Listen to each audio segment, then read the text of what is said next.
Function के base पे कितने प्रकार का है? 4 प्रकार का है बच्चों। सबसे पहले अगर मैंने कहा कवरिंग एंड लाइनिंग है तो इपिथेलियल, और इपिथेलियल टिश्यू की ओरिजिन कैसी? तीनों है, एक्टोडर्म, मीजोडर्म, एंडोडर्म से है। अच्छा, दूसरा टिश्यू कौन है बच्चों? Connective tissue. आज मैं इसकी चर्चा करूंगा। कनेक्टिव टिश्यू की ओरिजिन कैसी? ठीक। तीसरा कौन? मस्कुलर टिश्यू, ओरिजिन कैसी? मीजोडर्मल। चौथा कौन? बोलो। नर्वस, मतलब कोऑर्डिनेशन करेगा, इसको हम लोग आगे चर्चा करेंगे, लेकिन इसकी ओरिजिन कैसी? एक्टोडर्म। बात समझे बच्चों? अब इपिथेलियल टिश्यू की बात करते हैं। जो इपिथेलियल टिश्यू है ये कवरिंग और लाइनिंग है, सबको मालूम है। ओरिजिन 3 जर्म लेयर से, ये भी मालूम है। अब ये बताइए इपिथेलियल टिश्यू कितने प्रकार का? बोलो। सेल के स्ट्रक्चर के आधार पे 3 प्रकार का है। बोलो बच्चों। सबसे पहले आपको जवाब देना चाहिए, जो ये है सिंपल और कंपाउंड, नंबर ऑफ लेयर्स के बेस पे। किसके बेस पे? अगर सिंगल लेयर है तो सिंपल इपिथेलियम, अगर मोर देन 1 लेयर है तो कंपाउंड इपिथेलियम। ये बोलना चाहिए था आपको। अब मैं कहूँ जो सिंपल इपिथेलियम है वो स्ट्रक्चर, सेल के स्ट्रक्चर मॉडिफिकेशन के आधार पर कितने प्रकार का? 3 प्रकार का। मैं बोलूँगा अगर फ्लैट सेल है तो कौन? स्क्वैमस। अगर मैं कहूँ स्क्वैमस की सिंगल लेयर है तो क्या होगा? Simple squamous. दूसरी क्यूब लाइक है तो क्या कहो? मैंने कहा कि single layer cube, simple cuboidal. मैंने कहा tall and cylinder basal nucleus है तो कॉलमनर, सिंगल लेयर है तो सिंपल कॉलमनर। बड़ा क्लियर हुआ? अब जवाब दीजिएगा। हमने कहा जो सिंपल स्क्वैमस इपिथेलियम किस जगह पाई जाती है? जहाँ डिफ्यूज़न हो। समझे बच्चों? अब डिफ्यूज़न आपको मालूम है वो एयर का भी हो सकता है और ब्लड का भी हो सकता है। तो उसमें कौन हो सकता है? लंग्स, एल्वुलाई या एयर सैक्स हो सकते हैं। दूसरा ब्लड वेजल्स हो सकता है। बड़ा क्लियर हुआ? दूसरे नंबर पे अगर मैं कह दूं सिंपल क्यूबॉइडल है तो इनका काम क्या होगा? सिक्रीशन और एब्जॉर्प्शन, सिक्रीशन और एब्जॉर्प्शन। हालांकि कॉलमनर भी सिक्रीशन और एब्जॉर्प्शन करता है, लेकिन आपको ये अलग अलग याद रखना है। अगर मैं कह दूं नेफ्रॉन में है तो कौन होगा? Simple cuboidal. कौन होगा बेटा? अगर मैं कह दूं एलिमेंट्री कैनाल जैसे स्टमच इंटेस्टाइन तो क्या होगा? Simple columnar. बात क्लियर हो गई बच्चों? ठीक। अगर मोर देन 1 लेयर है तो क्या कहेंगे? कंपाउंड। कंपाउंड का एक बहुत ध्यान सुनेंगे, कंपाउंड जो है ये सिक्रीशन एब्जॉर्प्शन नहीं करता कि कम करता है? कम करता है। लेकिन मेन काम क्या करता है?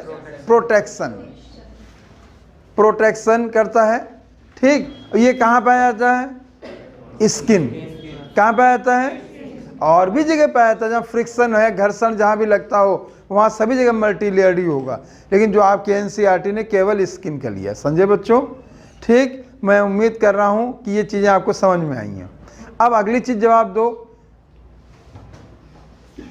जंक्शन, पहली चीज़ जवाब दीजिए। जो जंक्शन है ये इपिथेलियल टिश्यू का करेक्टर कि ऑल एनिमल टिश्यू का करेक्टर है? एनिमल टिश्यू का, ऑलमोस्ट एनिमल टिश्यू का करेक्टर है। देखिए अपने यहाँ ये पॉइंट देखो, देख सकते हैं आप लोग। अगर जंक्शन की बात है तो देखिएगा ये जो नियरली ऑल एनिमल टिश्यू आया बच्चों। चूँकि ये गलत इसलिए चांस है कि चूँकि आप लोग इपिथेलियम पढ़ रहे हैं उसी में आप इसको पढ़ लेते हैं। ठीक है। ये बात अलग है कि इपिथेलियम में ज़्यादा होते हैं, चूँकि एक लेयर है तो उनको मजबूती चाहिए। समझे बच्चों? तो ये ऑलमोस्ट ऑल एनिमल टिश्यू का करेक्टर है। अलोंग विथ इपीथीलियम हो सकता है, अदर कनेक्टिव भी हो सकता है, आपके आगे और भी जो टिश्यू है, मसल है, उनमें भी, सब में भी हो सकता है। ये बात समझ में आ गया? तो इसका मतलब क्या हुआ? ऑल एनिमल टिश्यू का करेक्टर है। अब जवाब देंगे, जो जंक्शन है बच्चों कितने टाइप के? 3 टाइप के, 3 टाइप्स हैं। टॉप पे टाइट है, नो लीकेज, जैसे लीक मतलब यहाँ पे जो फ्लूइड है वो लीक नहीं करेगा, इंटरसेलुलर सब्सटेंस जो होगा लीक नहीं करेगा। जैसा स्टमक है, इंटेस्टाइन है, अब इसमें फ्लूइड भरा रहता है, खाना खाते हो आप तो लीक तो नहीं होना चाहिए। तो वहाँ पे कौन से जंक्शन की संभावना है? टाइट जंक्शन की। ठीक। दूसरे नंबर पे जंक्शन कौन से हैं? एडरिंग जंक्शन। ये सीमेंट की तरह काम करते हैं, मजबूती प्रदान करते हैं। जैसे 2 ब्रिक है, ईंटें हैं, उनके बीच में सीमेंट को जोड़ने का काम करती है। तो इनका काम होता है कि जो भी टिश्यू है उसको इतनी मजबूती प्रदान करें जिससे वो सेपरेट ना हो। तीसरा कौन सा है? गैप जंक्शन, लेन देन। ठीक। जो यहाँ पे जो लेन देन होता है वो आयन का है कि स्मॉल मॉलिक्यूल का है कि लार्ज मॉलिक्यूल? तीनों का है, देख सकते हैं। और जहाँ आयन होता है वहाँ पे बेटा जो एक विशेष प्रकार की प्रोटीन पाई जाती है उसे हम कौन से कहते हैं? बोलो। चैनल। कौन सी प्रोटीन? Channel protein. ये पॉइंट आपको बताया गया है बेटा। ठीक। ये जंक्शंस पे जरूर याद रखेंगे कैसे क्या है, मैंने जो एक्सप्लेन किया है उसको अच्छे से पढ़िएगा। आज हम लोग नया टॉपिक शुरू कर रहे हैं, उसका नाम है कनेक्टिव टिश्यू। क्या नाम है बेटा? अच्छे से पढ़िएगा, बहुत सरल है, कठिन बिल्कुल नहीं। ठीक। कनेक्टिव टिश्यू देखिए, कनेक्टिव टिश्यू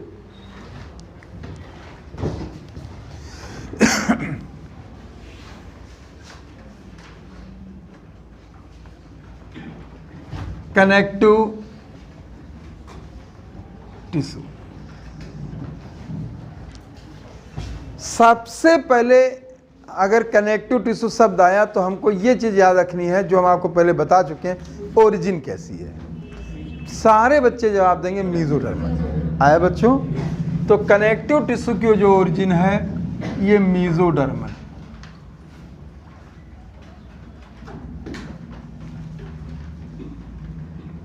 मीजोडर्मल ओरिजिन। ठीक बच्चों, नाम ही काफ़ी है इसका, जोड़ने का काम करता होगा। ठीक। आपको ध्यान रखना है जो कनेक्टिव टिश्यू है ये एनिमल बॉडी में most abundant and most distributed tissue है। समझे बच्चों? सबसे ज़्यादा पाया जाने वाला टिश्यू कौन है? और सबसे ज़्यादा आपकी बॉडी में या एनिमल की बॉडी में डिस्ट्रीब्यूटेड कौन है? कनेक्टिव। एक बात यहाँ समझाना चाहेंगे बेटा, आप लोग जब एनिमल किंगडम पढ़े होंगे तो आपने उसमें ऑर्गेनाइजेशन पढ़ा होगा, cellular grade, tissue grade, organ grade. आप याद करो, organ grade organisation start from platyhelminthes. समझे बच्चों? इसके मतलब आपने ये भी पढ़ा है कि सबसे पहले जो ट्रिप्लोब्लास्टिक थे वो प्लेटीहेल्मिन्थेस थे। अगर मैं आपसे ये बात कहूं कि मीजोडर्म और कनेक्टिव टिश्यू की ओरिजिन किस फाइलम से हुई, तो प्लेटीहेल्मिन्थेस से हुई। तभी आप वहाँ देखेंगे वहाँ आर्गन ग्रेड आ गया था। और आपको बताया गया है कि 2 या 2 से अधिक टिश्यू मिलके आर्गन बनाते हैं। ये बात समझे बच्चों? ये पॉइंट आपको याद रखना है कि मान लो कभी ये आता है कि सबसे पहले मीजोडर्म प्लेटीहेल्मिन्थेस से पाई गई, सबसे पहले आर्गन ग्रेड प्लेटीहेल्मिन्थेस से पाया गया, सबसे पहले कनेक्टिव टिश्यू, क्यों कनेक्ट करना टिश्यू को वाला कनेक्टिव टिश्यू होगा, जो टिश्यू को कनेक्ट कर दे वो कनेक्टिव टिश्यू। ठीक है, वो पाया गया था प्लेटीहेल्मिन्थेस से। बड़ा ये बात क्लियर हुई। ठीक। दूसरे नंबर पर आपकी पॉइंट ध्यान देना कि ये मोस्ट एबंडेंट है। कैसा बेटा? ठीक है। सबसे ज़्यादा पाया जाने वाला टिश्यू कौन है? Connective tissue. एक चीज़। अब देखिए इसी का आप आपको मैंने बॉटनी में एनाटॉमी आपको पढ़ाई है। अगर मैं वहाँ पे ये कहूँ सबसे ज़्यादा पाया जाने वाला कौन सा सिंपल टिश्यू है, पैरेन्काइमा। दोनों में आप देख सकते हैं। मोस्ट एबंडेंट एनिमल टिश्यू कौन हुआ, connective tissue. Most abundant plant tissue कौन हुआ, पैरेन्काइमा। ठीक, अब सुनिए एक दूसरा तीसरा question, most abundant tissue system कौन सा हुआ, ग्राउंड। याद आ रहा है? अब देखिए ये चीजें आपको ध्यान देना है, क्योंकि जब जो चीज पढ़ी क्वेश्चन तो यही बनेंगे। अब यहाँ मोस्ट एबंडेंट यहाँ रखा गया तो वहाँ पे भी बॉटनी में क्वेश्चन मोस्ट एबंडेंट पूछ सकता है। ठीक, तीन चीज़ों पे आपको गौर करना। मोस्ट एबंडेंट एनिमल टिश्यू कौन, कनेक्टिव। मोस्ट एबंडेंट टिश्यू कौन बॉटनी में, parenchyma. Most abundant tissue system कौन, ग्राउंड टिश्यू। नोट करिए इसको कहीं पे, एक जगह नोट कर लो कहीं पे, क्योंकि अभी तो आपने पढ़ा है फिर दिमाग से उतर जाता है बेटा। ठीक है,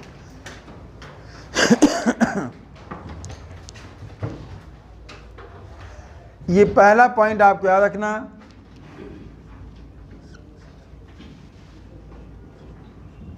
मोस्ट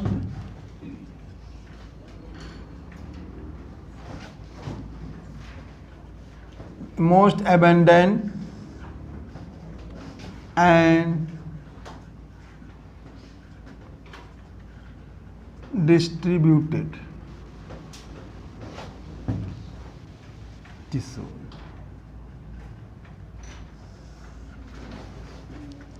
ठीक, दूसरे नंबर पे इसका काम क्या है, लिंक एंड सपोर्ट। लिखना एनसीईआरटी में देखिए बेटा आप लोग, क्योंकि ये लिंक करता है टिश्यू को, लिंक करता है ये आर्गन को। ठीक, इसीलिए इसका नाम पड़ा कनेक्टिव। बात समझे? इसका दूसरा काम मेन हो गया linking and support.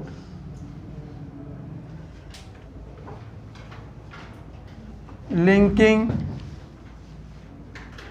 And support.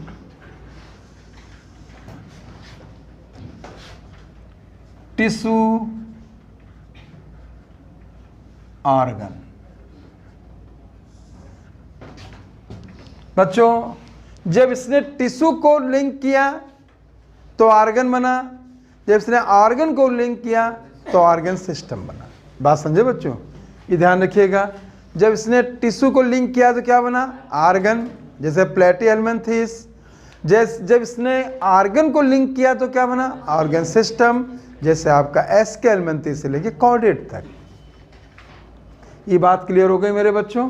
ठीक, तो दो बातें समझे बेटा, most abundant distributed connective tissue है, linking and support tissue organ को करता है। अब अगली चीज आती है, अगर इसके हम कंपोजिशन की बात करते हैं बेटा, तो बहुत सरल भाषा में बोल रहे हैं। कंपोजिशन की जब बात करते हैं बेटा तो देखिएगा,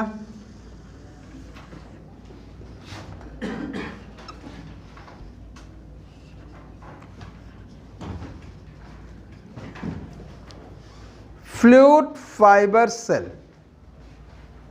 समझे बच्चों? अगर मैं इसके कंपोजिशन की बात करता हूं तो तीन मुख्य कंपोनेंट हो गए, फ्लूइड फाइबर सेल। ये बात समझे बेटा? देखिएगा, फ्लूइड हो गया, फाइबर हो गया और सेल हो गया। Fluid fibre and cell. जो फ्लूइड है इसे ग्राउंड सब्सटेंस भी बोलते हैं। एक्चुअली ग्राउंड सब्सटेंस फाइबर भी पाए जाते हैं, ठीक है, और सेल भी आ जाती है, लेकिन हमने इसको अलग करके बताने की कोशिश की। ग्राउंड सब्सटेंस,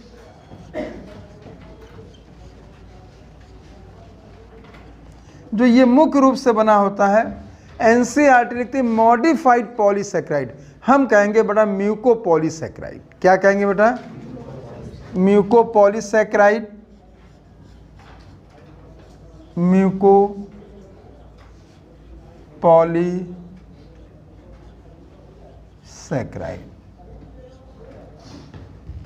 और प्रोटियोग्लाइकन।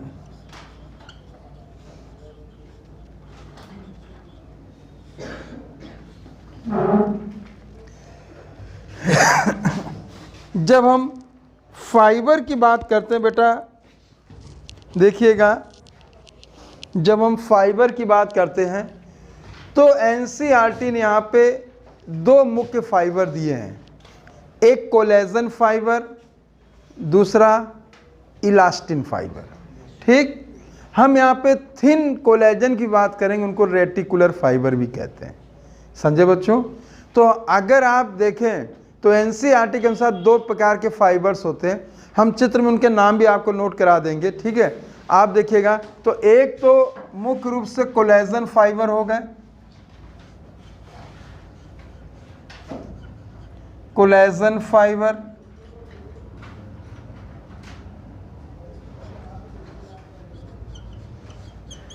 इलास्टिन फाइबर, और अगला आता है रेटिकुलर फाइबर।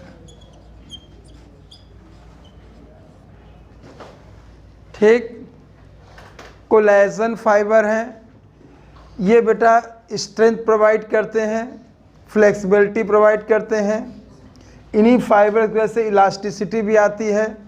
तो तीन प्रकार के फाइबर हो गए, कोलेजन, इलास्टिन और रेटिकुलर।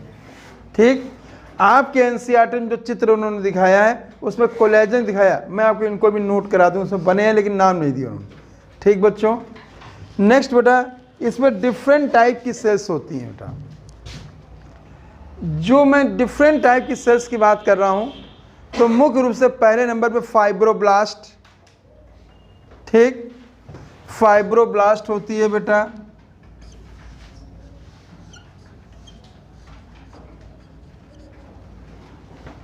फाइब्रोब्लास्ट, फिर मैं इसी को फाइब्रोसाइट, ठीक, और तरीके से भी बताऊंगा। जहां ब्लास्ट लग जाए, एक्सप्लोड हो रहा हो समझ लो, तो एक्टिव होगा तभी एक्सप्लोड हुआ है, इसके मतलब ये सेल में डिवीजन की पावर होगी। ठीक, जो फाइब्रोब्लास्ट हैं ये फ्लूइड को भी सिक्रीट करेंगी और फाइबर को भी करेंगे। जो फाइब्रोब्लास्ट होती हैं ये फ्लूइड को भी सिक्रेट करेंगी और फाइबर, वो फाइबर कोलेजन भी हो सकते हैं, वो फाइबर इलास्टिन भी हो सकते हैं, वो फाइबर रेटिकुलर भी हो सकते हैं। ठीक, दूसरे नंबर बेटा होता मास्ट सेल। देखिए दिया होगा मास्ट सेल। ठीक बच्चों, फाइब्रोब्लास्ट दिया है, मास्ट सेल दिया है। ठीक, फिगर वाला ही मिला, और इसमें और भी होती, मैं नाम बता दूं, प्लाज्मा सेल भी होती है और मैक्रोफेज, मैक्रोफेज भी होती है। बात समझे बच्चों? ठीक, और भी होती हैं, लेकिन आपको याद रखना, फाइब्रोब्लास्ट फाइबर का फॉर्मेशन करेगी, फ्लूइड का फॉर्मेशन सिक्रीशन करेगी। मास्ट सेल जो होती हैं विशेष प्रकार के केमिकल्स को सिक्रीट करती हैं, जैसे इन्हें एंटी इन्फ्लेमेटरी भी कहा जाता है, या इन्फ्लेमेशन कॉज करते हैं, हिस्टामिन है, सेरोटोनिन है। प्लाज्मा सेल जो है बेटा जो होती है, वैसे देखा जाए तो ये एंटीबॉडीज़ का सिक्रीशन करती है जब ब्लड के कंपोनेंट के ऊपर। और मैक्रोफेज बेटा उनको कहते हैं जिनमें फैगोसाइटोसिस का करेक्टर हो। किस चीज़ का करेक्टर हो? फैगो माने होता है सेल ईटिंग। बात समझ रहा है? जिस सेल में सेल ईटिंग का करेक्टर होगा उसको मैक्रोफेज कहेंगे। क्या कहेंगे? ठीक है बच्चों, तो यहाँ पे आप ये देखिएगा, मैक्रोफेज के आगे आप फैगोसाइट करेक्टर लिख लीजिएगा, फैगोसाइटोसिस। ठीक अगर सॉलिड भोजन लेगा तो फैगोसाइटोसिस, अगर लिक्विड भोजन लेगा तो पाइनोसाइटोसिस। ठीक, फैगोसाइटोसिस को सेल ईटिंग भी कहते हैं। क्या कहते हैं बच्चों?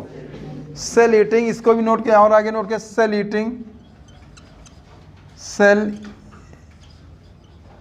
ईटिंग भी कहते हैं, सेल ईटिंग भी कहते हैं। बच्चों ध्यान दो, अभी हम आपसे चर्चा करेंगे कि जो ये कनेक्टिव टिश्यू है ये 3 प्रकार का होता है। कितने प्रकार का होता है?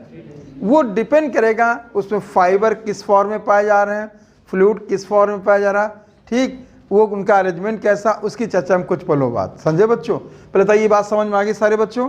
देखिए फर्स्ट से सुनिए, कनेक्टिव टिश्यू ओरिजिन मेसोडर्मल है, ठीक, मोस्ट एबंडेंट है, सबसे ज़्यादा पाया जाता है, सबसे ज़्यादा डिस्ट्रीब्यूटेड है बॉडी के अंदर जो होता है एनिमल्स के अंदर।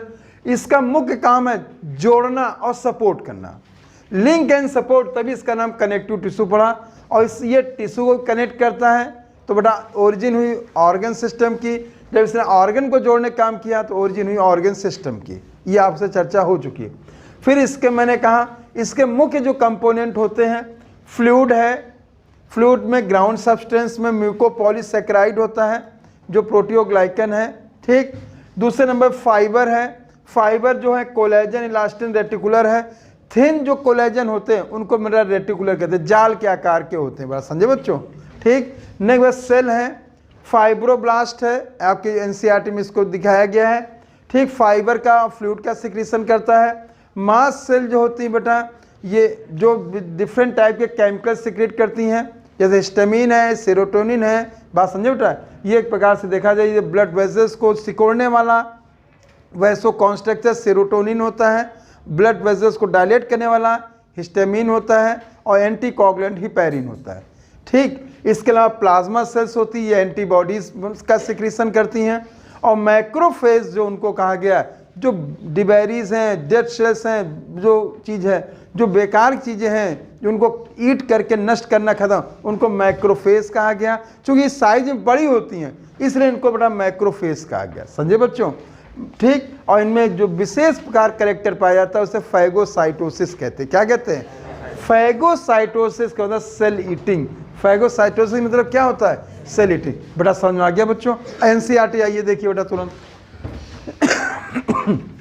देखिए कनेक्टिव टिश्यू, पहली लाइन देखिए, most abundant widely distributed in the body of complex animals.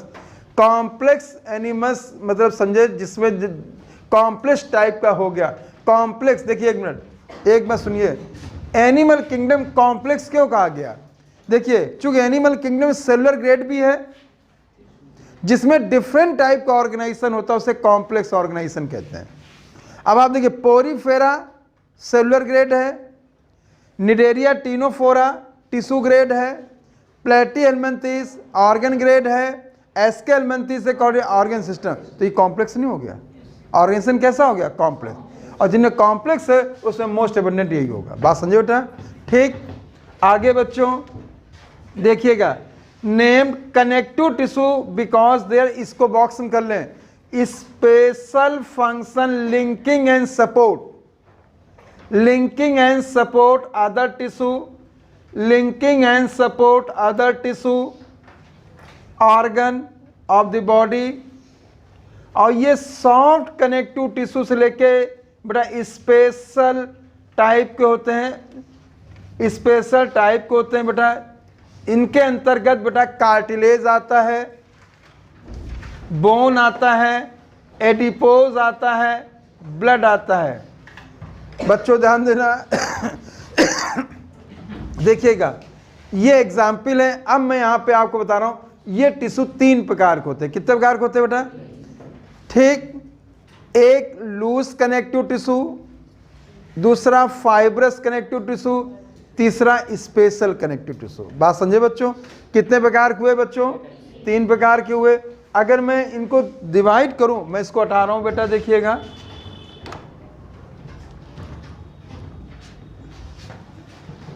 ये तो कंपोजिशन हो गया था बेटा। अब मैं टाइप की बात कर रहा हूं, और जो ये टाइप है बच्चों ये डिपेंड करता फाइबर्स के ओरिएंटेशन के आधार पर। किसके बेस पे बेटा?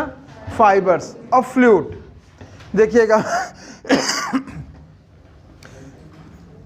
इसको मैंने सबसे पहले 3 प्रकार से डिवाइड किया बेटा। सबसे पहले मैंने कहा लूज कनेक्टिव टिश्यू। कौन होता है बेटा? ठीक। दूसरे नंबर पे कौन?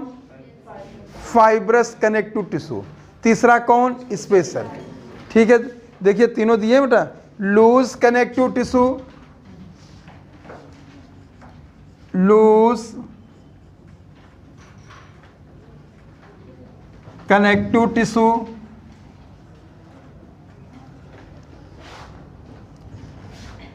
बच्चों ध्यान देना, लूज कनेक्टिव टिश्यू भी दो प्रकार का है, एक एरियोलर कनेक्टिव टिश्यू और दूसरा एडिपोस कनेक्टिव टिश्यू। ठीक बच्चों, एक इसको एक बड़े धीरे से समझे, अच्छा है, और यहाँ से बहुत अच्छी चीज़ सीखने को मिलेंगे। एक हो गया लूज कनेक्टिव टिश्यू का, दूसरा होगा कौन सा हो गया बेटा, एरियोलर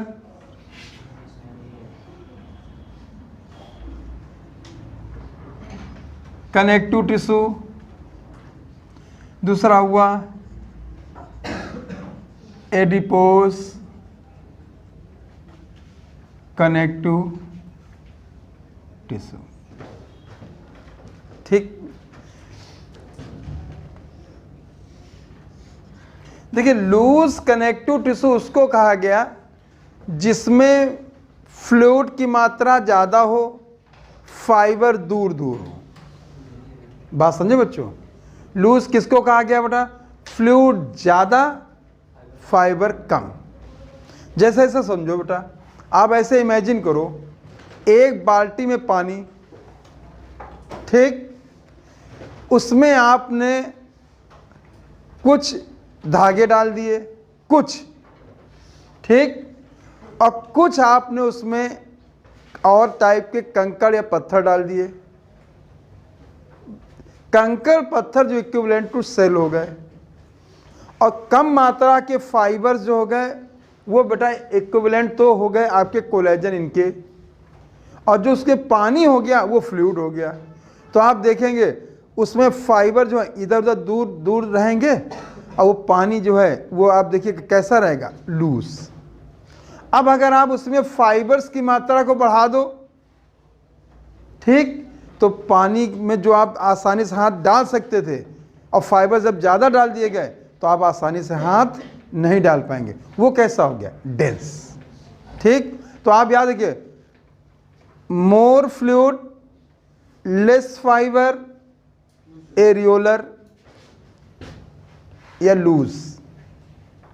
ठीक, फ्लूइड है उसमें मोर फाइबर हो गए तो डेंस हो गया। कैसा हो गया बेटा, डेंस हो गया। ठीक, और इसके बाद कुछ विशेष प्रकार के होते हैं, उनमें जो है फाइबर हो भी सकते हैं और फाइबर नहीं भी हो सकते हैं। ठीक, उनको स्पेशलाइज कहीं, इसको समझना दोबारा बेटा। देखिए, लेस फाइबर, मोर फ्लूइड, लूज। फ्लूइड में अगर मोर फाइबर है तो डेंस। फाइबर हो भी सकते हैं, फाइबर नहीं भी हो सकते हैं, स्पेशल। कहीं ये कैसे बता दिया आपने, आप समझो, ब्लड जो है स्पेशल में आता है, फाइबर एब्सेंट। ठीक, बोन, कार्टिलेज स्पेशल में आता है, फाइबर प्रेजेंट। ठीक, तो आपको एक टेक्निकल पहले बात सीखनी है। अगर आपको लेस फाइबर है तो लूज याद करना, मोर फाइबर है तो डेंस याद करना, फाइबर प्रेजेंट या एब्सेंट है तो स्पेशल याद करना। इससे आप पूरा देखिए निकाल, और इसी की पॉइंट के आधार पे आपको पूरा पढ़ना बेटा। ठीक बच्चों, फिर से एक बात आइए, less fibre loose, less loose. ठीक, मोर है तो डेंस, फाइबर में भी प्रेजेंट और एब्सेंट, स्पेशल। मैंने आपको एग्जाम्पल बता दिया। स्पेशल में ब्लड है तो फाइबर, एब्सेंट। बोन है और कार्टिलेज है तो फाइबर प्रेजेंट। मैं उसकी चर्चा करूंगा बेटा, बात समझ आ गया। तो आप देख रहे होंगे, तो मुख्य रूप से जो ये डिवीजन किया गया है वो फ्लूइड ऑफ फाइबर के बेस पे किया गया। किसके बेस पे किया गया है, फ्लूइड ऑफ फाइबर के बेस। बेटा समझ आ गया बच्चों, फिर से एक बार जवाब दे दो बेटा। लेस फाइबर लूज, मोर फाइबर, फाइबर प्रेजेंट और एब्सेंट, स्पेशल, स्पेशलाइज्ड। ठीक, सबसे पहले लूज कनेक्टिव टिश्यू को देखो बेटा अपनी एनसीईआरटी में, देखिएगा जैसे ही बेटा यहां पे देखें एनसीईआरटी में, इन ऑल कनेक्टिव टिश्यू, इस लाइन को देखिए, except blood cell secrete fibre of structure protein is called collagen और इलास्टिन। आया बच्चों? ठीक है, इसको बॉक्स में करें। फाइबर जो हैं बच्चों ध्यान दीजिएगा, ये जो फाइबर होते हैं इसके 3 मुख्य काम हो गए। इस पॉइंट को देखिए, एक तो इलास्टिसिटी हो गया, दूसरा फ्लेक्सिबिलिटी हो गया, तीसरा इसका स्ट्रेंथ हो गया। जो फाइबर जो होते हैं बेटा, वो 3 मुख्य काम करते हैं।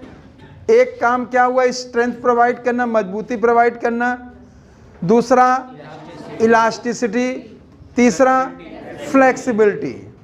बात समझे? एक बात ध्यान रखो, जब मैंने आपको बॉटनी की एनाटॉमी बताई थी तो वहाँ कभी कोलेजन की जगह मैंने वहाँ पे कॉलिन काइमा की बात की थी। याद आया? तो मैंने उस समय बात की थी, एनिमल में जो फ्लेक्सिबिलिटी है वो कोलेजन के कारण है, और प्लांट में जो फ्लेक्सिबिलिटी है वो कॉलिन काइमा के कारण है। किसके कारण है बच्चों? कॉलिन काइमा। ये पॉइंट याद रखिएगा बेटा, ठीक है? देखें ये तीनों point, strength, elasticity and flexibility of the tissue. Cell also secrete modified polysaccharide. बेटा जो ये मॉडिफाइड पॉलीसैकेराइड है, मैंने यहाँ पे उसको बड़ा म्यूकोपॉलीसैकेराइड आपको बता रखा है। म्यूकोपॉलीसैकेराइड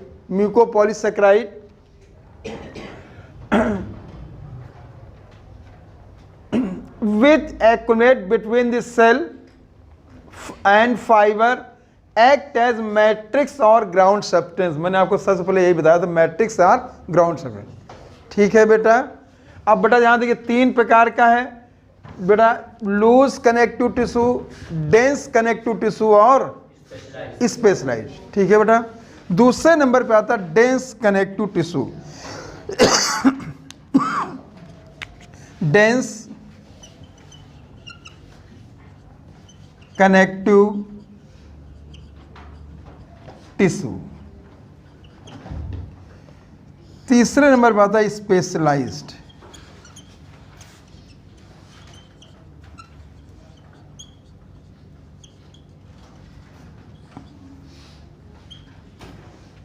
ठीक बच्चों, 3 प्रकार के हो गए। पहले तो ये तीनों के नाम बोलो बेटा, लूज, डेंस, स्पेशलाइज्ड। अब मैंने कहा लूज कितने प्रकार का? 2, एरियोलर एंड एडिपोस। अब मैं कहूँगा डेंस भी 2 प्रकार का है।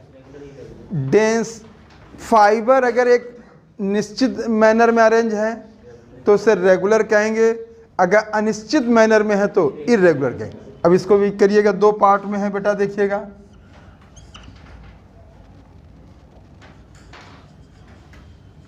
डेंस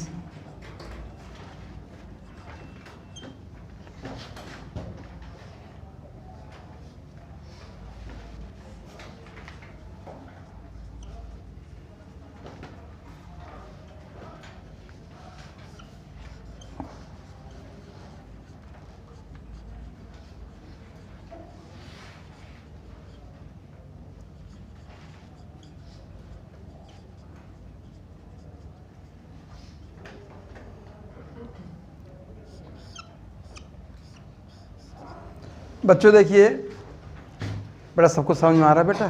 हैं? ठीक, देखिएगा लूज कनेक्टिव टिश्यू कितने प्रकार का? अब देखिए एक बात गौर करना, कनेक्टिव टिश्यू कितने प्रकार का? 3। ठीक, कनेक्टिव टिश्यू कितने प्रकार का? 3। कौन कौन? Loose, dense, special. अब मैंने थोड़ा सा चेंज किया, लूज कनेक्टिव कितने? 2। ठीक, डेंस कितने प्रकार का? 2। डेंस रेगुलर कनेक्टिव टिश्यू और इरेगुलर। अब देखिए स्पेशल कनेक्टिव टिश्यू 3 प्रकार। कितने प्रकार का है? 3 प्रकार का है बेटा। स्पेशलाइज्ड, बोन,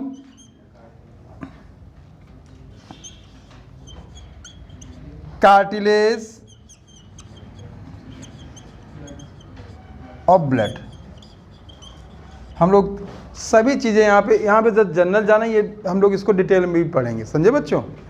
ठीक बच्चा, देखिए लूज कनेक्टिव टिश्यू में एरियोलर, देखिएगा यहाँ पे बहुत अच्छी चीज़ आपको सीखना है। एरियोलर कनेक्टिव टिश्यू जो है ये हमारी स्किन के नीचे फ्रेमवर्क बनाता है जो उसकी एपिथेलियम को सपोर्ट करता है। ये बात समझे बच्चों? जो हमारी स्किन है, जैसे मान लो ये मेरी स्किन है, तो स्किन जो मैंने ये किया, ये ऊपर, तो वह एपिथेलियम हो गई। इसके नीचे के जो होता है, इसको जो सपोर्ट प्रोवाइड करता है, वो कौन करता है? एरियोलर। और सुनो बेटा, इसके नीचे जो होता है वो पाया जाता है एडिपोज। क्या पाया जाता है? एडिपोज। ठीक बच्चों, तो आपने देखा होगा कि जब कभी भी किसी बॉडी में फैट को डिटेक्ट करते हैं तो ये देखा जाता है इससे कि फैट कितनी है। तो क्यों देखते हैं? क्योंकि सबसे ऊपर एपिथेलियम हो गई, एपिथेलियम के नीचे एरियोलर हो गया, एरियोलर के नीचे एडिपोज हो गया। एडिपोज जो है फैट जो स्टोर होता है, फैट वो चीज़ है जो कि हमारी बॉडी में जिसका कि उपयोग करने के बाद भी जो बचा रह गया, तो हम उसको कहाँ रखें? तो जो उसको बॉडी जो स्टोर करती है, आपने जैसे मान लो किसी ने खूब ज़्यादा न्यूट्रिएंट्स लिए, तो जितना बॉडी ने वर्क किया तो उसमें यूज़ हो गया, और जो वर्क करने के बाद भी जो बचा रहा वो फैट में कन्वर्ट हो गया, और फैट में कन्वर्ट होने के बाद वो इस टिश्यू में इकट्ठा हो गया, जिसको हम एडिपोज कहते हैं। क्या कहते हैं?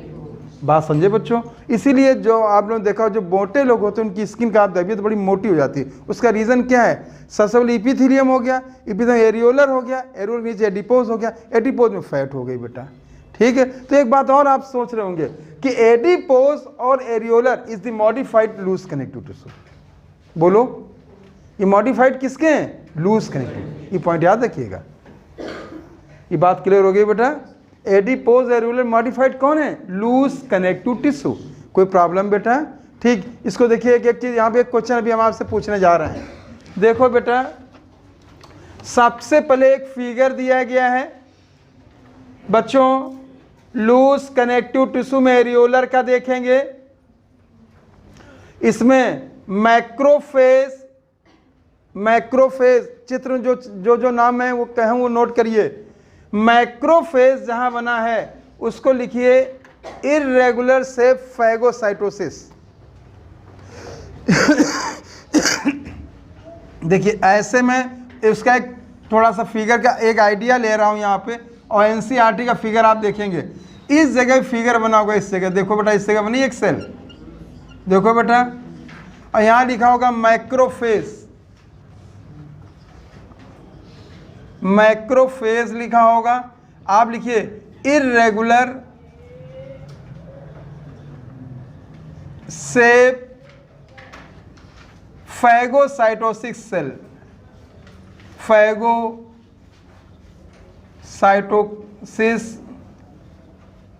सेल। यह चित्र में नोट करेंगे आप लोग, इर्रेगुलर। अगर आपसे पूछे कि बेटा ये जो मैक्रोफेज क्या है, तो आप क्या जवाब दोगे? इर्रेगुलर शेप होती है और फैगोसाइटोसिस होती है। ठीक बच्चों, फिर बच्चों उसी में देखिएगा जहां कोलेजन फाइबर लिखा है, कोलेजन देखिएगा, कोलेजन बच्चों, कोलेजन लिखा है, तो देखिए आप यहाँ पे मैं थोड़ा सा आइडिया बनाऊँ। ये देखिएगा इस तरह सेल बनी है, इस तरह सेल बनी है न्यूक्लियस, और ये फाइबर है। देखो आ रहा बेटा? देख समझ में आ रहा है बच्चों? देखिए जो ये सेल है ये फाइब्रोब्लास्ट है। क्या क्या है बेटा? यहाँ देखिए फाइब्रोब्लास्ट लिखा होगा, मैंने आप नोट किया था बेटा, फाइब्रोब्लास्ट है, फाइब्रोब्लास्ट है। और ये लिखा होगा कोलेजन। बेटा ये वाइट होते हैं, ये कैसे होते हैं? White fibre. कोलेजन कैसे होते हैं बेटा?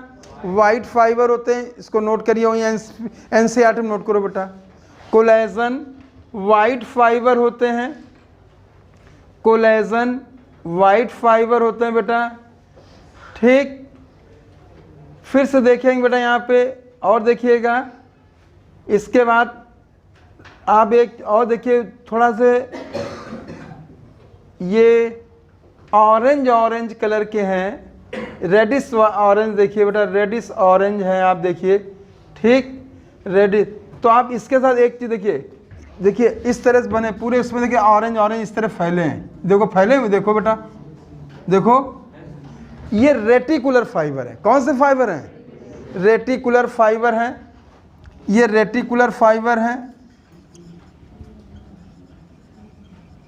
देखिए ये चीज़ आपको जानना चाहिए, ठीक है, कौन से फाइबर हैं? रेटिकुलर, बड़ा इतना जरूरी है, सही है, सब लोग सहमत है इससे?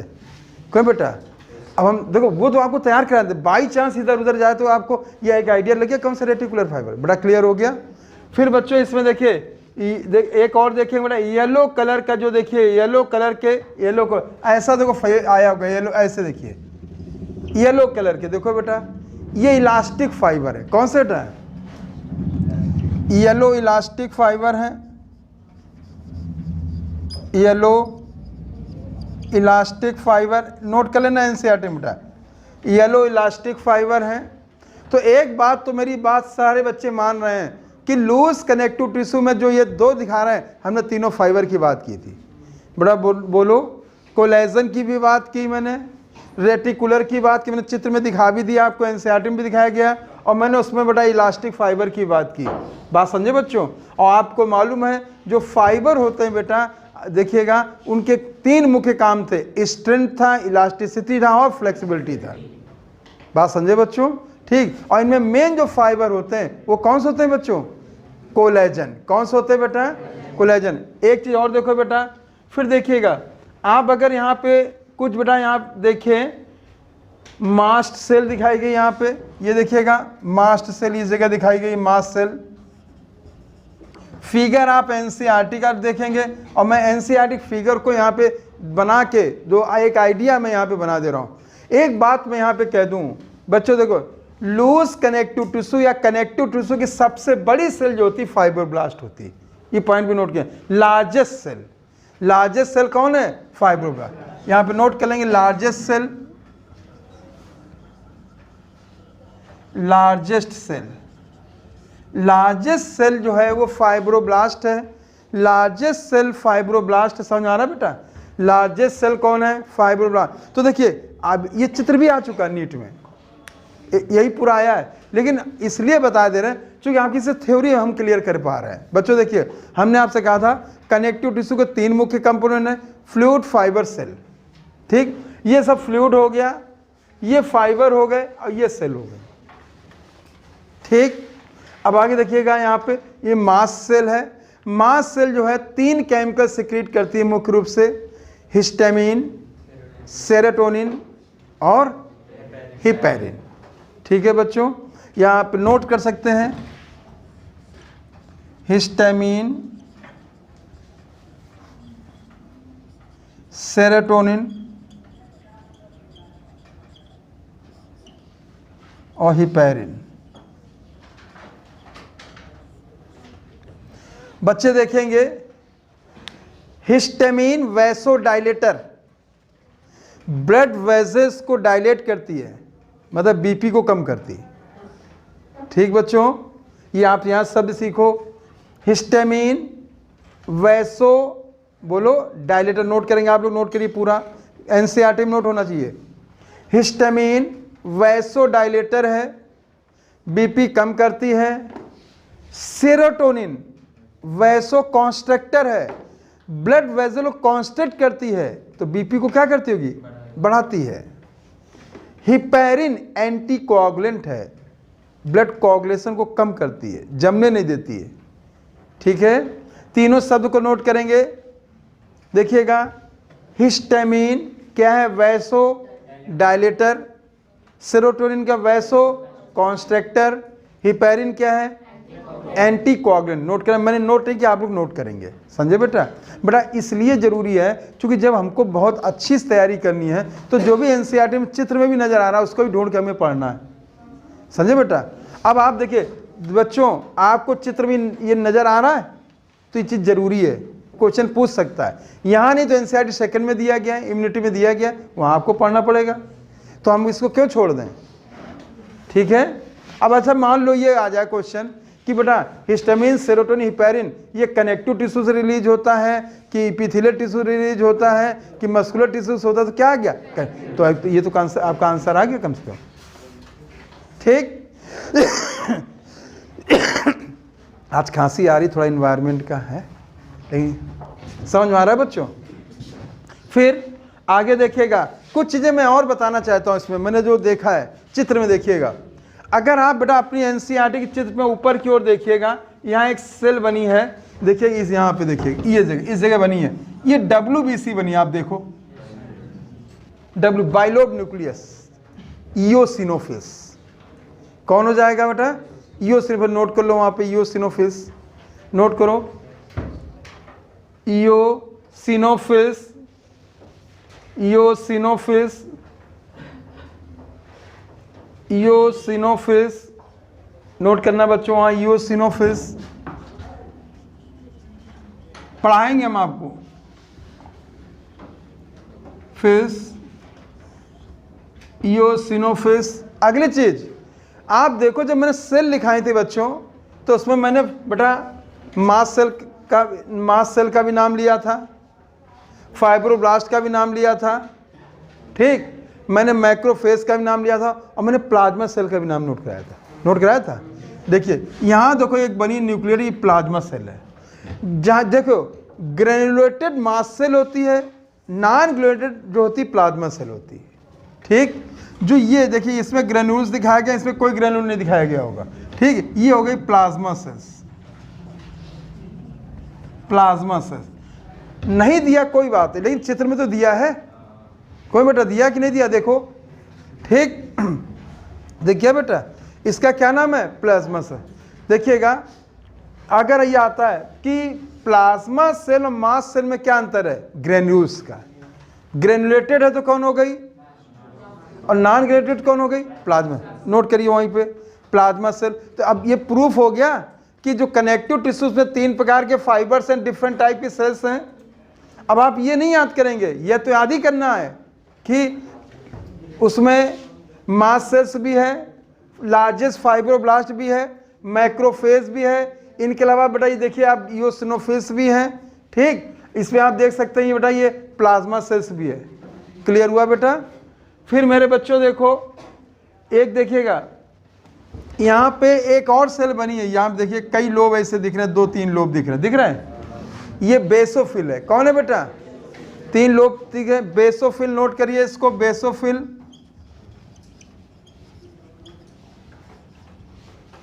बेसोफिल, बेसोफिल हो गई बेटा,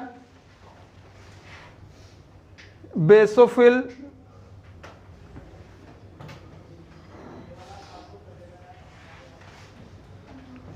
बड़ा क्लियर हो गया? इतना इस चित्र में आपको तैयार करना है। इसके बगल में एक और चित्र दिया गया है बेटा, देखिए ये तो एरियोलर है। जब इसने फैट स्टोर किया, क्या स्टोर किया? फैट। तो यही एरियोलर चेंज इनटू एडिपोस। ये एरियोलर किस में चेंज हो गया? एडिपोस। ये पॉइंट आपको ध्यान रखना। बताओ बेटा, सबको समझा रहा है बेटा? कठिन तो नहीं लग रहा? ठीक, जरूरी है इस चीज़ें कि नहीं जरूरी है? बोलो बेटा, ठीक। अब ये चीज़ें आपको हमने बता दी बेटा, फिगर में दिया। अब उन्होंने 4 ही नाम दिए तो 4 ही उस पर आ सकता है बेटा, ठीक है, कोई प्रॉब्लम तो नहीं? क्या बेटा? देखते हैं।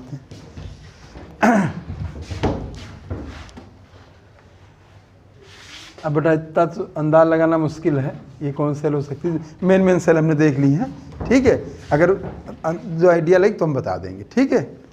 ये तो हमने पढ़ रहे तो हमने अंदाज लगा लिया, इस चीज़ें थी, हमने कहा ये भी नज़र आ रहा है, ये भी नज़र आ रहा है, ये भी नज़र, उस पर नज़र ही नहीं गई। और उसे आप देखिए इस फिगर मैंने लगभग सारी चीज़ें आपको बता दी।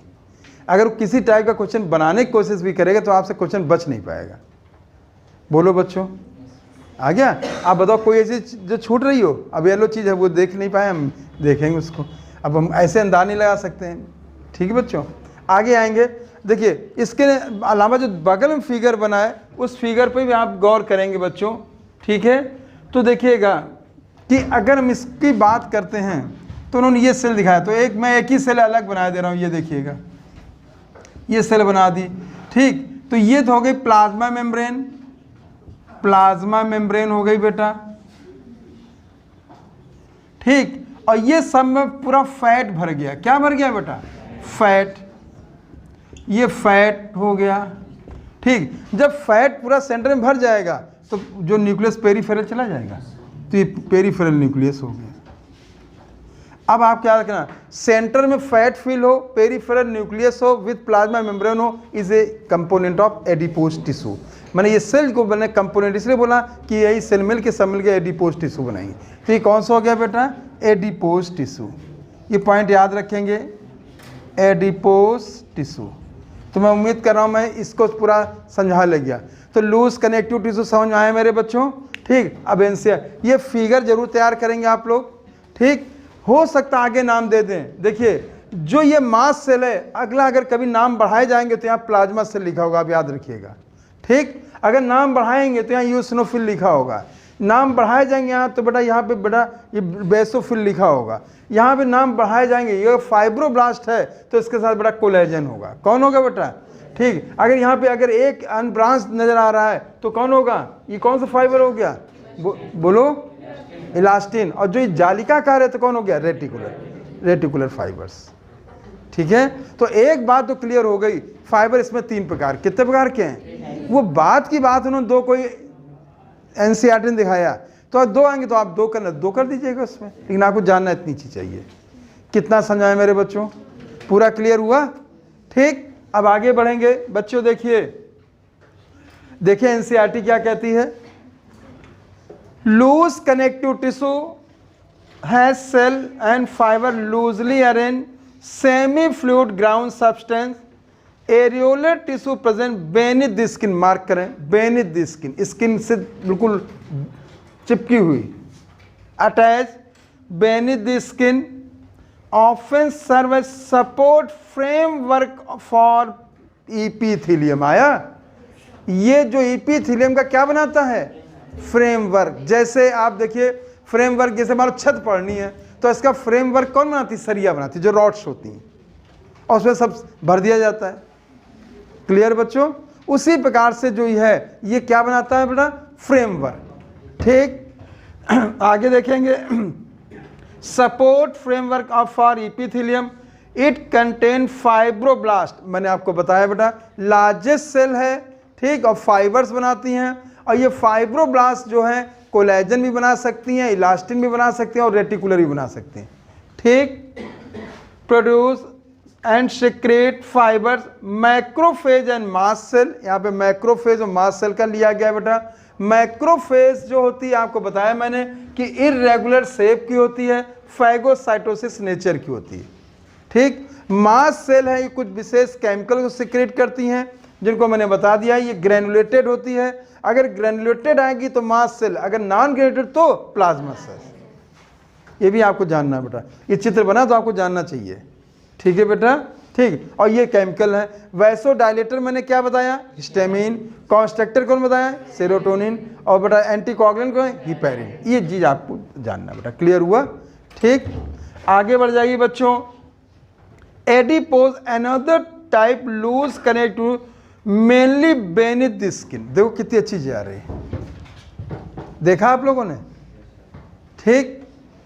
अब आप यहां पे देखिएगा, बेनिथ द स्किन है और फ्रेमवर्क ऑफ इपीथीलियम है, तो कौन हो गया?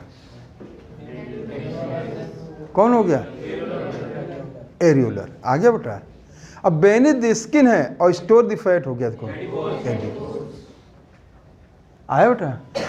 ये आपको लैंग्वेज पे ध्यान देना पड़ेगा, बहुत नियरेस्ट क्वेश्चन बना सकते हैं हम। आपको कह रहे हैं इपीथीलियम है, इपीथीलियम के नीचे उसका फ्रेमवर्क है। फ्रेमवर्क किसने बनाया? एरियोलर ने। और उसके नीचे फैट स्टोरेज है, तो कौन है? एडिपोज। आया बेटा? ठीक। अब बेनिथ द स्किन तो दोनों जगह शब्द आ रहा है, लेकिन ये चीज है कि कौन क्या पूछ सकता है वो। अगर फ्रेमवर्क पे क्वेश्चन जाएगा तो आप क्या करेंगे बेटा? बोलो, एरियोलर, ठीक। मैं यहां पे कह सकता हूं कि बेनिथ द स्किन, जवाब देना, beneath the skin areolar connective tissue, adipose connective कि लूज कनेक्टिव टिश्यू? लूज। क्यों? इसमें दोनों आ गए। बन गया क्वेश्चन? समझाया बेटा कि नहीं आ गया? अब आप रटो बेनिथ, उसने ये उठा के रख लिया। अब बेनिथ स्किन में दोनों आते हैं, समझे बच्चों? तो ये चीज़ आपको ध्यान दें। इस जगह पे थोड़ा हमने आपसे कहा था कि मैं आपसे एक पॉइंट पूछूं, तो ये पॉइंट आपको ध्यान देना। और यहाँ वेरी वेरी इंपॉर्टेंट लिखिए आप लोग, यहाँ पे वेरी वेरी इंपॉर्टेंट लिखेंगे, areolar tissue present beneath the skin, it serve support framework for epithelium,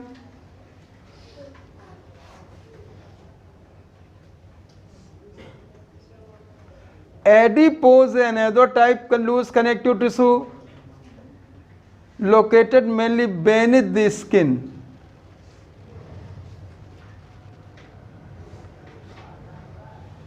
Thus, this tissue are specialized to store fat,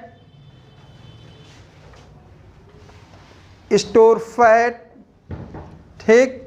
बच्चों ध्यान देना, जो बहुत कोल्ड इन्वायरमेंट पे जैसे एनिमल रहते हैं तो वहाँ पे ये फैट है जैसे, तो ये एडिपोज जो है जिसको ब्लबर कहते हैं, क्या कहते हैं, वहाँ पे ये इंसुलेटर का काम करता है। किसका काम करता है?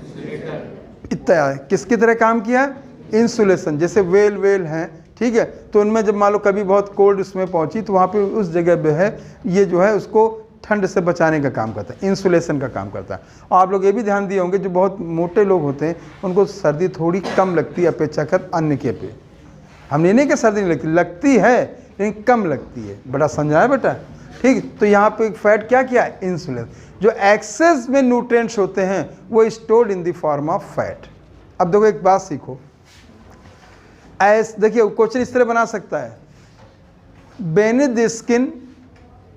The skin without mast cell, without fibroblast cell, क्या हो सकता है? एडिपोज। तो एनसीईआरटी ने पूरा लिख दिया यहाँ पे। जब उसने बेनिथ स्किन लिखा है तो उसमें लिखा फाइब्रोब्लास्ट है, मास्ट सेल है, मैक्रोफेज है, तो एरियोलर हो गया। और जिसमें केवल फैट है एडिपोज। चूंकि आप देखते हैं जो एडिपोज बनाया उसमें इस चीज किस चीज का वर्णन ही नहीं किया है, क्योंकि पूरा एरिया कौन कवर कर लेता? फैट। और जो एक्सेस न्यूट्रिएंट्स होता है वो फैट के रूप में स्टोर होता है। बात समझ में आ गया बच्चों? ये चीज आ गई। तो आप क्या, स्किन में इपीथेलियम, इपीथेलियम के नीचे बेटा है एरियोलर कनेक्टिव टिश्यू, एरियोलर के नीचे है बेटा एडिपोज कनेक्टिव टिश्यू। आया बच्चों? क्योंकि वो फ्रेमवर्क है, सपोर्ट करता है और ये स्टोर करता है। तो आप देख सकते हैं areolar for support, adipose for store. अंतर समझाया बेटा कि नहीं आ गया? कितना समझाया मेरे बच्चों? पूरा क्लियर हो गया? हाँ। देखिए पहले एपिथेलियम का फ्रेमवर्क कौन सपोर्ट किया? एरियोलर। एरियोलर के नीचे कौन हो गया? एडिपोज। आ गया भाई? उसको सपोर्ट नहीं करे तो कैसे करेगा? आगे आएंगे बच्चों, fibres and fibre are commonly packed for. देखिएगा दोनों मंत्र देखिए, अगर यहां पे फाइबर लूजली फॉर्म है तो आप तुरंत समझिए एरियोलर या एडिपोज है, और फाइबर कॉम्पैक्ट फॉर्म है तो डेंस। मैंने आपको बताया, देखिए ये देखें, fibres and fibre compactly packed, इसको बॉक्स में कॉम्पैक्टली पैक्ड को बॉक्स में करिए, in the dense connective tissue,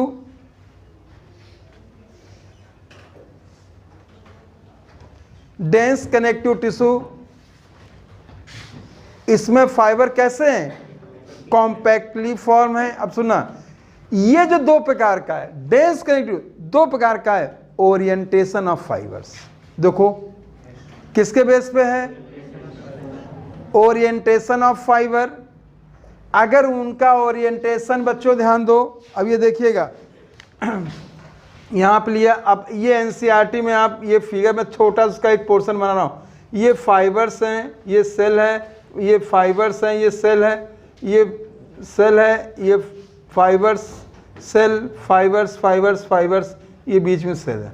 तो देखिएगा फाइबर से रेगुलर पैरेलल पैटर्न पे हैं, ठीक है, सेल भी उसी पैटर्न पे हैं, ठीक। इसको बेटा हम कहेंगे रेगुलर। जब पैरेलल है तो कैसी हैं? रेगुलर। और जब पैरेलल नहीं है तो कैसी? इरेगुलर। तो जो ये जो डेंस कनेक्टिव टिश्यू है ये दो प्रकार का किसके बेस पे? Orientation of fibres. किसके बेस पे है? Orientation of fibre.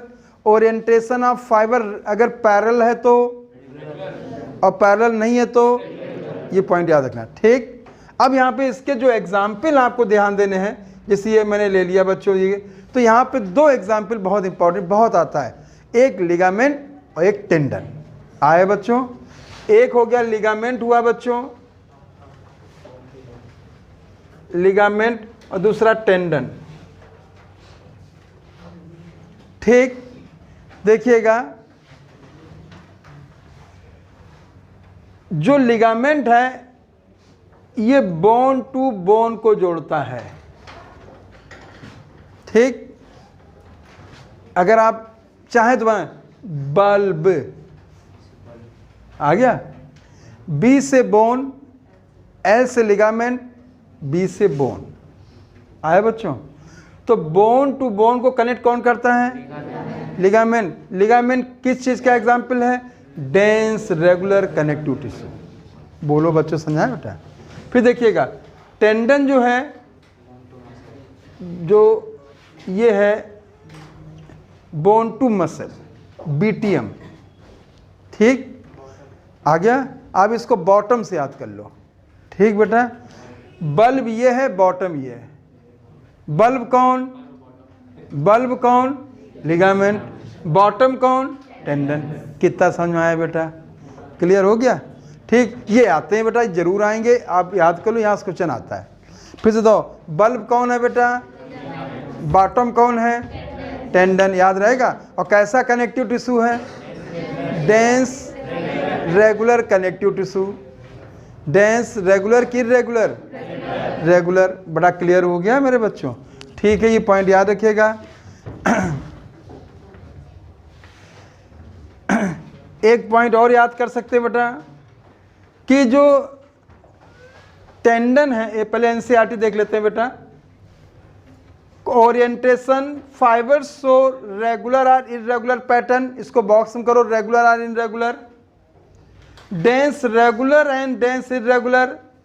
Dense regular connective tissue collagen fibre are present row between many parallel bundles. मैंने पैरेलल शब्द यूज किया था। ठीक है, अगर पैरेलल मैनर में फाइबर के बंडल जो है पैरेलल मैनर में है तो उसको हम बेटा क्या कहेंगे? रेगुलर कहेंगे। अब वो क्या हो जाएगा? बल्ब। ठीक है, अब बल्ब होगा कि बॉटम होगा? दोनों। ये याद रखिएगा, याद कर लें। Present row parallel bundle of fibre tendon which attach skeletal muscles to bone. बहुत अच्छा क्वेश्चन बेटा, ध्यान दो। देखिए आपको यहाँ पे ये मसल में भी ध्यान देना।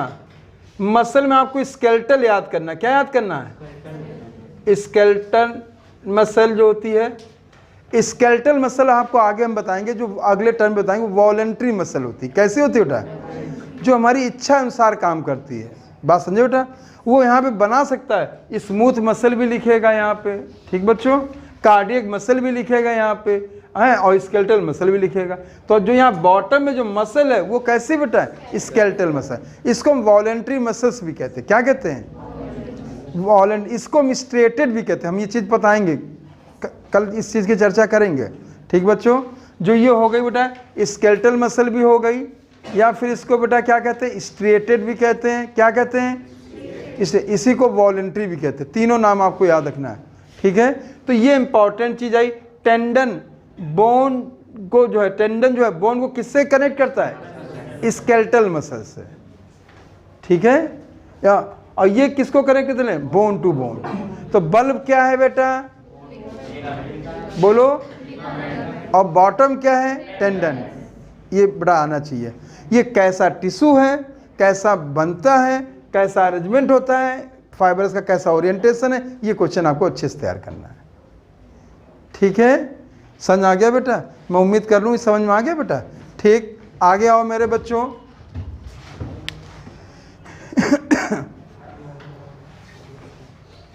एक पॉइंट नोट कर लो, टेंडन में मोर कोलेजन, लिख लो बेटा, टेंडन में मोर collagen,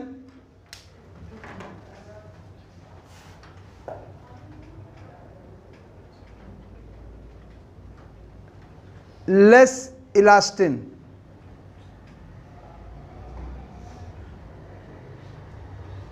ligament more elastin,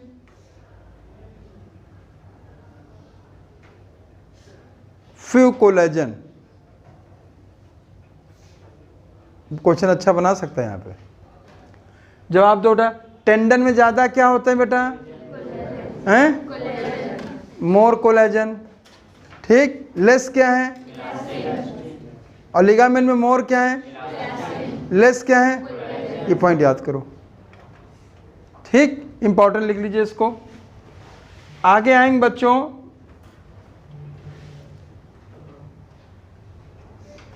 dense irregular connective tissue has fibroblast and many fibers that oriented differently हैं, अलग अलग। देखिए इरेगुलर मैनर में आपको दिखाया गया, फिगर आप देख सकते हैं बेटा, इरेगुलर मैनर में दिखाया गया है बच्चों। ठीक, और बेटा ये पाया जाता है स्किन में। कहाँ पाया जाता है बेटा? स्किन में। एक और स्किन के अलावा आप नोट कर सकते, कवरिंग ऑफ बोन, नोट कर लो, covering of bone, covering of bone, cartilage, covering of cartilage, covering of bone, covering of cartilage, covering of liver, etcetera. अब ये चीज है, देखिए अब उन्होंने ये कह दिया कि डेंस, बच्चों यहाँ पे क्वेश्चन तैयार करना ये आ सकता है बेटा। देखिए जब मैंने रेगुलर का एग्जाम्पल लिया बेटा, तो मैंने यहाँ पे लिगामेंट आपको बता दिया, टेंडन बता दिया। इरेगुलर का एग्जाम्पल उन्होंने केवल स्किन दिया। क्या दिया बेटा? स्किन। आपको स्किन तो तैयारी करना ही है। ठीक, और अगर आप इसका फिगर आप देखिए तो फाइबर ऐसे ऐसे ऐसे पड़े और इस तरह से पड़े, और ये सेल्स पड़ी, कोई ये सेल पड़ी, कहीं इरेगुलर मैनर में पड़े बेटा। ठीक है, पैरेलल मैनर में नहीं है, और जब पैरेलल मैनर में नहीं तो उसको हम इरेगुलर मैनर कहेंगे। ये बात क्लियर हुआ बेटा? स्किन के अलावा ये बोन की कवरिंग होती है, कार्टिलेज की कवरिंग होती है, और लिवर की कवरिंग या अदर ऑर्गन्स की कुछ कवरिंग है, उनमें भी ये पाया जाता है डेंस इरेगुलर कनेक्टिव टिश्यू। बेटा समझ में आ गया बच्चों? ठीक, ये very very important for NEET, इसको आप फाइनली जरूर तैयार करेंगे। ठीक है, कि अब एक चीज जवाब दो, स्किन में अगर मैं बात कहूं, डेंस इरेगुलर कनेक्टिव टिश्यू होता है कि एरियोलर कनेक्टिव टिश्यू होता है कि एडिपोस? तीनों। आया? देखिए समझ आ गया बेटा कि नहीं आ गया?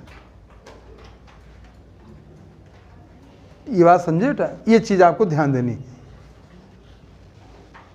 एक एक पॉइंट पर। देखिए सीधे रीडिंग नहीं करना, हमें जो एनसीईआरटी कहती है उसकी कितनी बातें उसके विषय में जान सकते हैं, उन सारी बातों पे ध्यान देना है। ठीक है, कि अब हमने उसको केवल पढ़ लिया कर लिया तो उससे कोई फ़ायदा नहीं है। उससे फ़ायदा ये होगा कि आपके क्वेश्चन 80 तक से ही हो जाएंगे। अब 80 का कोई ज़माना नहीं रहा, अब तो 100% पे भी गारंटी नहीं है। 100% पे भी अगर आ रहे हैं बायो में तो कोई गारंटी नहीं है, क्योंकि हमारी एक बच्ची के 89 क्वेश्चन सही हैं, फिर भी सिलेक्शन उसका फंस रहा है। तो बायो तो आप 100% लेके जाना, आपको इसमें कुछ सोचना ही नहीं है। मतलब 89 कोई वैल्यू नहीं है, आपको 90 आउट ऑफ 90 सही करना है। ठीक, फिजिक्स केमिस्ट्री में एक और सब्जेक्ट ढूंढ लो जिसमें आप चाहो उसमें भी एक 100% लेके आओ। फिर इसके बाद तीसरे सब्जेक्ट में आप विचार कर लो कि हम चलो 2-4 क्वेश्चन की गनीमत है, तब आप उम्मीद करें। आप रिजल्ट देख लो, आप हमारी बात पे भरोसा नहीं, रिजल्ट आया उसको आप टैली करिए। और जो सेलेक्ट हुए बच्चों उनके मार्क्स देखिए कैसे क्या कर रहे हैं। जो सेलेक्ट हुए 18 मिनिमम 89 है और वैसे मैक्सिमम 90 है क्वेश्चन सही है बायो में। तो बायो तो आपको ऐसे लेके चलना है। ठीक है बेटा, उतना हम लोग आपको कराएंगे, अच्छे से कराएंगे, उसमें कोई दो राय नहीं, क्वेश्चन पेपर बाहर से बना पाए। क्लियर हुआ बच्चों? ठीक, तो मैं यहाँ पे डेंस कनेक्टिव टिश्यू की बात खत्म कर ली मैंने। ठीक है बेटा, अब आता है स्पेशलाइज। और स्पेशलाइज कनेक्टिव टिश्यू कितने प्रकार के, पहले जवाब दो? 3 प्रकार। एक कौन हो गया, बोन, दूसरा कौन हो गया, कार्टिलेज, तीसरा कौन हो गया, ब्लड।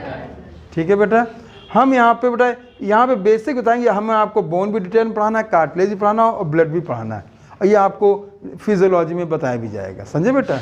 लेकिन यहाँ पे जितना दिया उतना आपको जानना है। ठीक, नेक्स्ट पेज में आइए बेटा। Cartilage, bone and blood are specialised connective tissue. बच्चे ध्यान देंगे, intercellular material of cartilage solid and pliable, solid and pliable. ठीक, सॉलिड भी है और प्लायबल भी है। सॉलिड के साथ अगर आप उसमें प्रेशर लगाए तो मुड़ जाए लेकिन टूटे नहीं, उसे प्लायबल कहते हैं। ठीक बेटा, जैसे मान लो हमने, आप कान है मेरा ये, तो यहाँ कार्टिलेज है, तो प्रेशर तो मैंने लगाया यहाँ पे, तो मुड़ तो गया लेकिन ब्रेक नहीं हुआ, इसको प्लायबल कहेंगे। क्योंकि सॉलिड भी दिख रहा होगा बेटा, ठीक है, ठीक, और ये प्लायबल भी हो गया।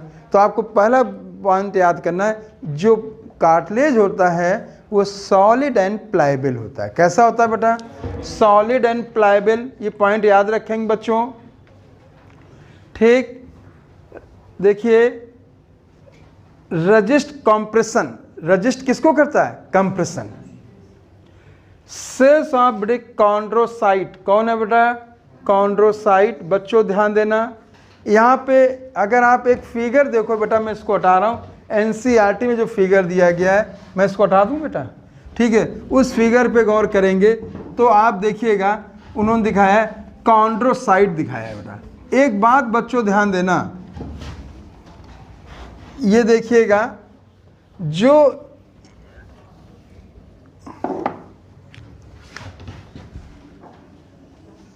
ये देखें बच्चों, सबसे पहली चीज, जो कार्टिलेज है, इसकी जो कवरिंग होती है उसे पेरिकॉन्ड्रियम कहते हैं। क्या कहते हैं बेटा, बोन की कवरिंग को हम पेरिओस्टियम कहते हैं। क्या कहते हैं बेटा, ठीक बच्चों, ठीक, देखिएगा, और इसी प्रकार मसल की कवरिंग को पेरीमाइसियम कहते हैं। ठीक, तो देखिएगा, जो ये इन्होंने दिखाया है बच्चों, ये हो गया पेरिकॉन्ड्रियम,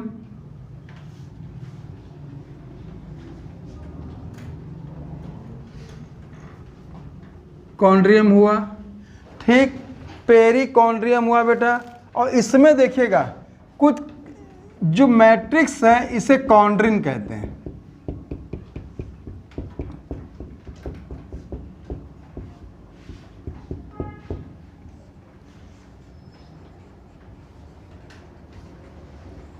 कॉन्ड्रिन कहते हैं बेटा। ठीक, देखिए, इसके अंदर जो खाली जगह, इन्होंने नहीं इस चीज़ को आइडेंटिफाई किया है, ठीक है, इसमें कुछ स्पेस पाया जाता है और उसमें सेल्स पाई जाती हैं। तो मैं यहाँ पे 3 बातें कर रहा हूँ, कॉन्ड्रोब्लास्ट, कॉन्ड्रोसाइट, कॉन्ड्रोक्लास्ट। समझे बच्चों, ठीक, देखिएगा, अगर मैं यहाँ पे ये दिखाया, इन्होंने ये जगह दिखाई है बेटा, जो ये जगह दिखाई है, एनसीईआरटी ने उसको एनालाइज नहीं किया, उसको मार्क नहीं किया है, पर उन्होंने खाली स्पेस लिख दिया। उस खाली जगह को इसे हम लोग लैक्यूनी कहते हैं। क्या कहते हैं, उस लैक्यूनी शब्द का यूज उन्होंने बोन में किया है। बात समझे बेटा, जो खाली जगह है बेटा, देखिएगा, इसमें या तो 1 सेल होगी या तो 2 सेल हो सकती हैं। ठीक, 1 और 2, ठीक, इनको हम कहते हैं कॉन्ड्रोसाइट। क्या कहते हैं बेटा, चित्र देखो दिया कॉन्ड्रोसाइट बेटा, ठीक है, यहाँ पे देख सकते हैं बेटा, ये दिया गया है, ये कार्टिलेज सेल कॉन्ड्रोसाइट, कॉन्ड्रोसाइट है बेटा। ठीक,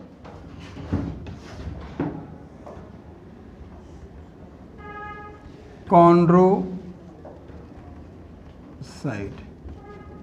इसे कार्टिलेज सेल कहेंगे। और ये चारों तरफ इन्होंने जो दिखाया है बेटा, ये देखिएगा इस तरह से, और भी मान लो हम दिखा दें यहाँ पे ऐसे, ठीक, इस तरह से, इन्हें कोलेजन फाइबर्स कहते हैं।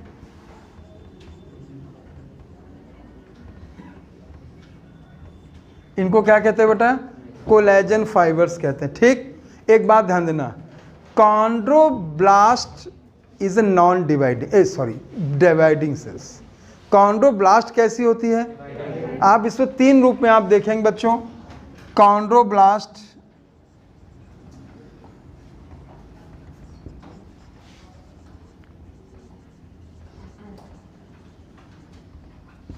Chondrocyte, chondroclast. ठीक, ब्लास्ट डिवाइडिंग सेल है, ये नॉन डिवाइडिंग सेल है,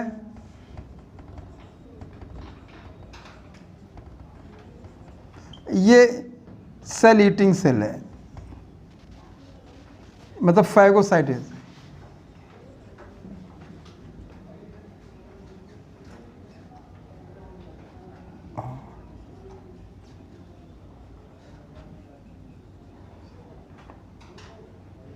ये पॉइंट आप लोग याद रखें, समझे बच्चों। जो कॉन्ड्रोसाइट है ये कैसी बेटा? नॉन डिवाइडिंग, सिक्रीट कर रही है। ठीक, और जब डिवाइड करेगी तो सेल डिवाइड करके इनकी संख्या बढ़ती जाती है। तो पहले बेटा देखिए, जब ब्लास्ट है तो डिवाइड किया, जब डिवीजन ऑफ पावर्स खत्म तो कैसी हो गई? कॉन्ड्रोसाइट हो गई। क्या हो गई बेटा? ऐसे ही सिक्रीट कर रही हैं। और इसके अलावा जो ओवर एक्स्ट्रा चीज़ बनी उसको नष्ट करने वाली कौन होगी? कॉन्ड्रोक्लास्ट सेल्स हो गई। तो 3 प्रकार की सेल्स पाई जाती है बेटा। क्लियर हुआ बच्चों? ठीक है बेटा। Dividing cell is a chondroblast, non dividing cell is a chondrocyte and cell eating is a phagocyte is chondroclast. ये पॉइंट याद करना है बेटा। क्लियर हुआ बच्चों? ठीक, ये याद रखिएगा बच्चों। देखो यहाँ पे sales with this tissue chondrocyte small cavity, जो ये स्मॉल कैविटी है, ठीक, जो स्मॉल कैविटी है बेटा, इसको हम लैकुनी कहते हैं। क्या कहते हैं बेटा? लैकुनी कहते हैं। With in A matrix secreted them. अब देखो कितनी अच्छी चीज आई। जब देखिए सिक्रीशन का कैरेक्टर किसका है? कॉन्ड्रोसाइट का। और सेल डिवीजन का कैरेक्टर किसका? कॉन्ड्रोब्लास्ट का। और जो एक्स्ट्रा बन गया उसको नष्ट करने किसका? कॉन्ड्रोक्लास्ट का। ये बात समझ आ गया बेटा? तो कॉन्ड्रोब्लास्ट डिवाइडिंग हो गई, कॉन्ड्रोसाइट नॉन डिवाइडिंग हो गई, और कॉन्ड्रोक्लास्ट हो गई ईटिंग हो गई। ये पॉइंट याद करेंगे आप लोग। ठीक है, ठीक, आगे बढ़िए बच्चों। Most of the cartilage in vertebrate embryo replace bone in adults. बेटा जब हम लोग एम्ब्रियोनिक स्टेज में थे तो हम लोग का ज़्यादातर पार्ट क्या था? कार्टिलेज था। और जैसे जैसे एडल्ट की ओर गए तो कार्टिलेज जो है वो चेंज किस में होता चला गया? बोन्स में। ये पॉइंट इंपॉर्टेंट है। तो एम्ब्रियोनिक स्टेज में हमारा मोस्टली पार्ट कैसा था? कार्टिलेज था। एडल्ट में मोस्टली पार्ट कैसा? बोनी। ये पॉइंट बना सकते हैं। ठीक, cartilage present in tip of nose, year joint, adjacent bone, vertebral column, limb and hand of hand in adults.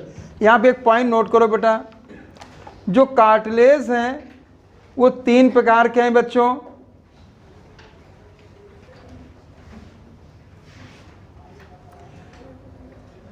सबसे पहले नोट करो हाइलाइन कार्टिलेज।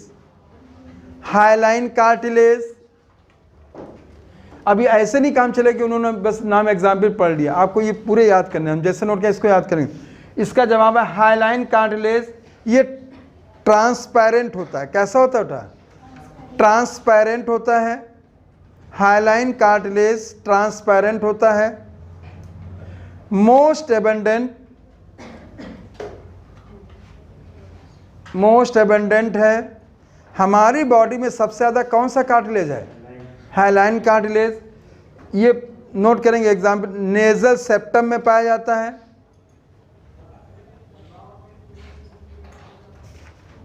नेजल सेप्टम, जो देखो ये नोज नहीं, ये बच्चों देखिए, ये तो नोज टिप है, तो ये इलास्टिक कार्टिलेज हो गया।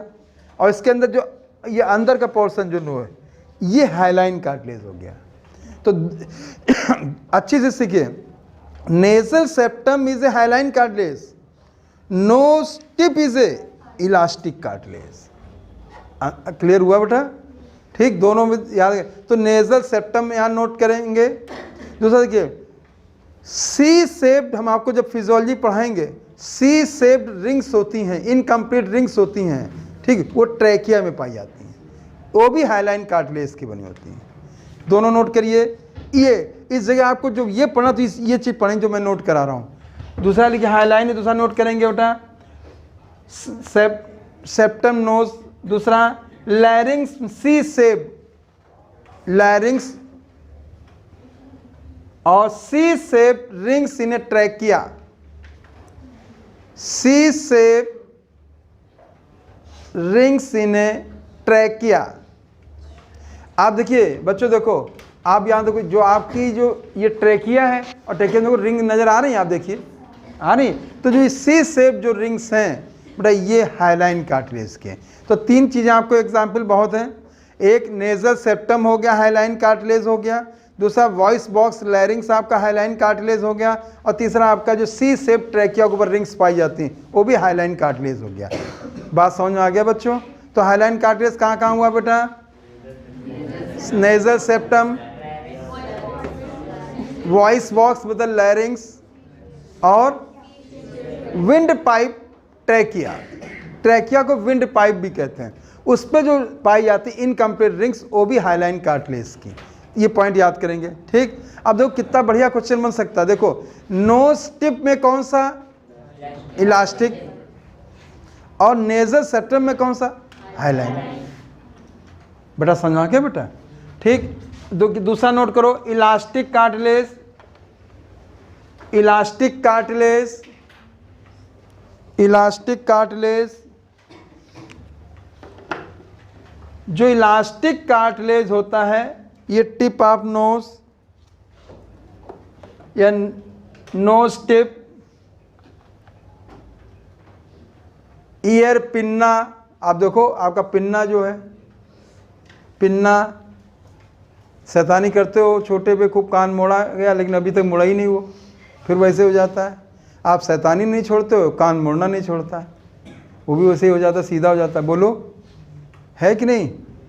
नेक्स्ट बेटा एपिग्लॉटिस, एपिग्लॉटिस, ग्लॉटिस के ऊपर एक फ्लैप होता है, ढक्कन होता है, उसे एपिग्लॉटिस बताएंगे आपको, ठीक है। नेक्स्ट बेटा लिखेंगे Eustachian tube, Eustachian tube, Eustachian tube मैं नोट किए दे रहा हूं, यूस्टेकियन ट्यूब,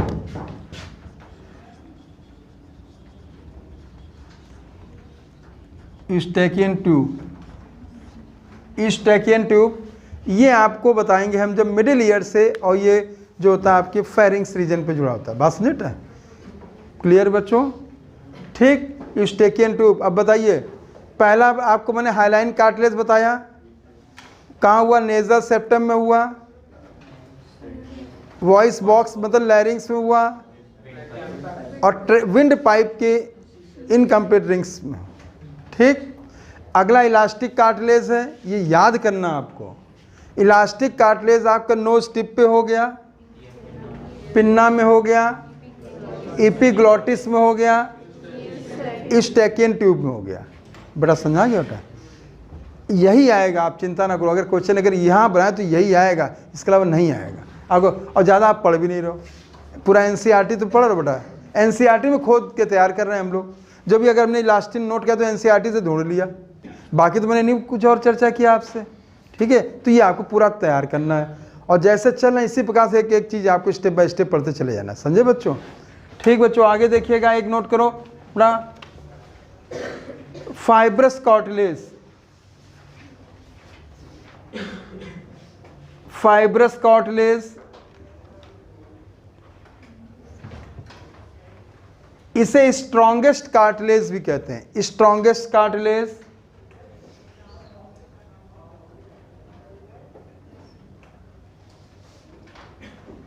इसमें मुख्य रूप से कोलेजन फाइबर होते हैं, collagen fibre, collagen fibre,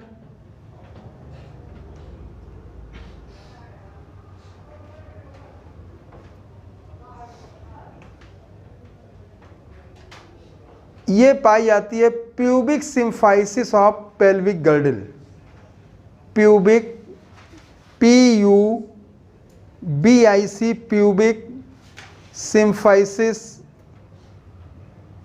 pubic symphysis of pelvic girdle. और दूसरा पाया जाता है जो बड़ा वर्टिब्री होती हैं इनके बीच पाया जाता है इंटरवर्टिब्रल डिस्क। इंटरवर्टिब्रल डिस्क ये हो गई वर्टिब्री हो गई बेटा, ये भी वर्टिब्री हो गई, ये इंटरवर्टिब्रल डिस्क हो गई, ब्रल डिस्क हो गई, इंटरवर्टिब्रल डिस्क। बात समझे बेटा? ठीक, तो वर्टिब्री के बीच में जो पाई जाती है ये भी इसी कार्टिलेज की बनी होती है, इलास्टिक फाइब्रो कार्टिलेज की। क्लियर बच्चों? ठीक, तो ये एग्जाम्पल तैयार करना, ज़्यादा आपको पढ़ने की जरूरत नहीं है। ठीक, आगे आइए बच्चों। Bone hard and non pliable है। आप देखिए मोड़ने को इसका मुड़ती नहीं है, टूट जाएगी। मोड़ने पे जो टूट जाए वो नॉन प्लाइबल, और मोड़ने पे ना टूटे वो प्लाइबल। आए बच्चों? Hard and non pliable ground substance है, कैल्शियम रिच साल्ट होते हैं, कोलेजन फाइबर होते हैं बच्चों।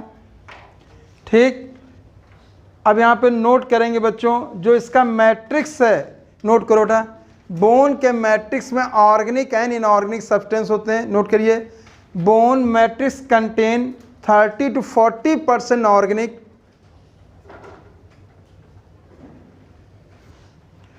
30 to 40% organic,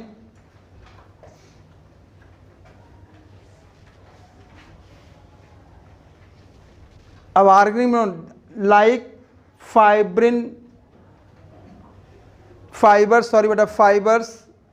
mainly collagen fibres,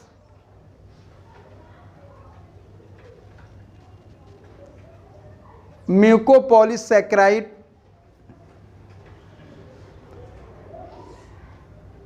ओसिन protein,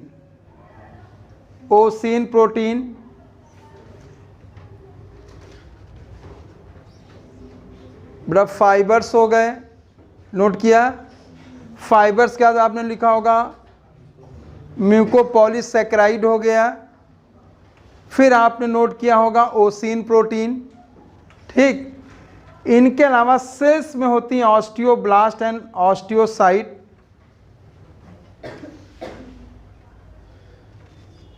osteoblast and osteocyte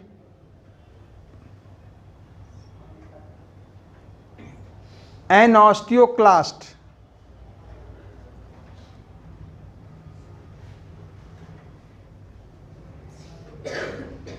देखिएगा, अगर हम बोन बनाने की बात करते हैं बेटा, इसको देखिएगा, थोड़ा सा एक आइडिया दिया आपको। ठीक है, देखिए इनऑर्गेनिक नोट कर लो। इनऑर्गेनिक जो होता है बेटा, नोट को, इनऑर्गेनिक जो होता है बेटा ये 60 to 70% होता है। इनऑर्गेनिक मैट्रिक्स नोट करिए 60 to 70%। ऑर्गेनिक नोट किया बेटा? ठीक, इनऑर्गेनिक नोट करो 60 to 70%। इनऑर्गेनिक नोट करिए। इनऑर्गेनिक बेटा ऑर्गेनिक कितना नोट किया था? 30 to 40%। इनऑर्गेनिक कितना हो गया? कॉमन सेंस की बात है, जब 30 से 40 वो हुआ तो 60 70 ये हो जाएगा। ठीक है, इनऑर्गेनिक में नोट किया कैल्शियम कार्बोनेट नोट किया। आपकी हड्डियों में कैल्शियम कार्बोनेट है। दूसरे कैल्शियम फॉस्फेट अबाउट 85% होता है। कैल्शियम फॉस्फेट अबाउट 85% हो गया। अब आप बताइए आपकी हड्डियों में सबसे ज़्यादा कौन सा इनऑर्गेनिक है? Calcium phosphate. ठीक, और इसके अलावा बेटा जो होता है कैल्शियम हाइड्रोक्साइड भी होता है। Calcium hydroxide approx less than 5%। अब आप बेटा बताओ, इनऑर्गेनिक में आप देख रहे हो तो सबसे ज़्यादा कौन हो गया? Calcium phosphate. दूसरे नंबर पर कौन हो गया, कैल्शियम कार्बोनेट 10% है, आप देख सो, और कैल्शियम हाइड्रोक्साइड अप्रॉक्स 5%। ये क्वेश्चन इसलिए है कि कुछ लोग पूछ लेते हैं कि आपकी हड्डियों में या बोन में सबसे ज़्यादा क्या हुआ, तो तुरंत आ गया। ठीक है बेटा, क्लियर, कोई प्रॉब्लम बच्चों? ठीक, अब बताओ, तो बोन में प्रोटीन कौन से हो गए, ओसीन प्रोटीन हो गई, फाइबर हो गए, ठीक, सेल्स कौन से हो गए बेटा, ऑस्टियोब्लास्ट, ऑस्टियोसाइट, ऑस्टियोक्लास्ट। ठीक, अब एक चीज सिखा रहे हैं बेटा, देखो अगर मैं यहाँ पे बोन बना रहा हूं बेटा, देखिएगा ये बोन बनाया बेटा, ठीक, जो इसमें ऑस्टियोब्लास्ट होती हैं बेटा, ठीक, वो पेरीफेरल भी होती हैं और इनर भी होती हैं। ठीक, तो जहाँ पे बेटा आपने ऑस्टियोब्लास्ट लिखा हुआ नोट कर लो बेटा, ऑस्टियोब्लास्ट जो होती हैं आउटर एंड इनर,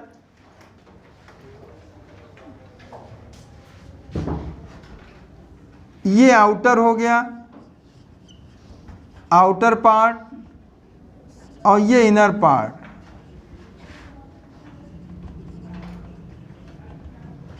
यहां पर हो जाएंगे बेटा ऑस्टियोब्लास्ट,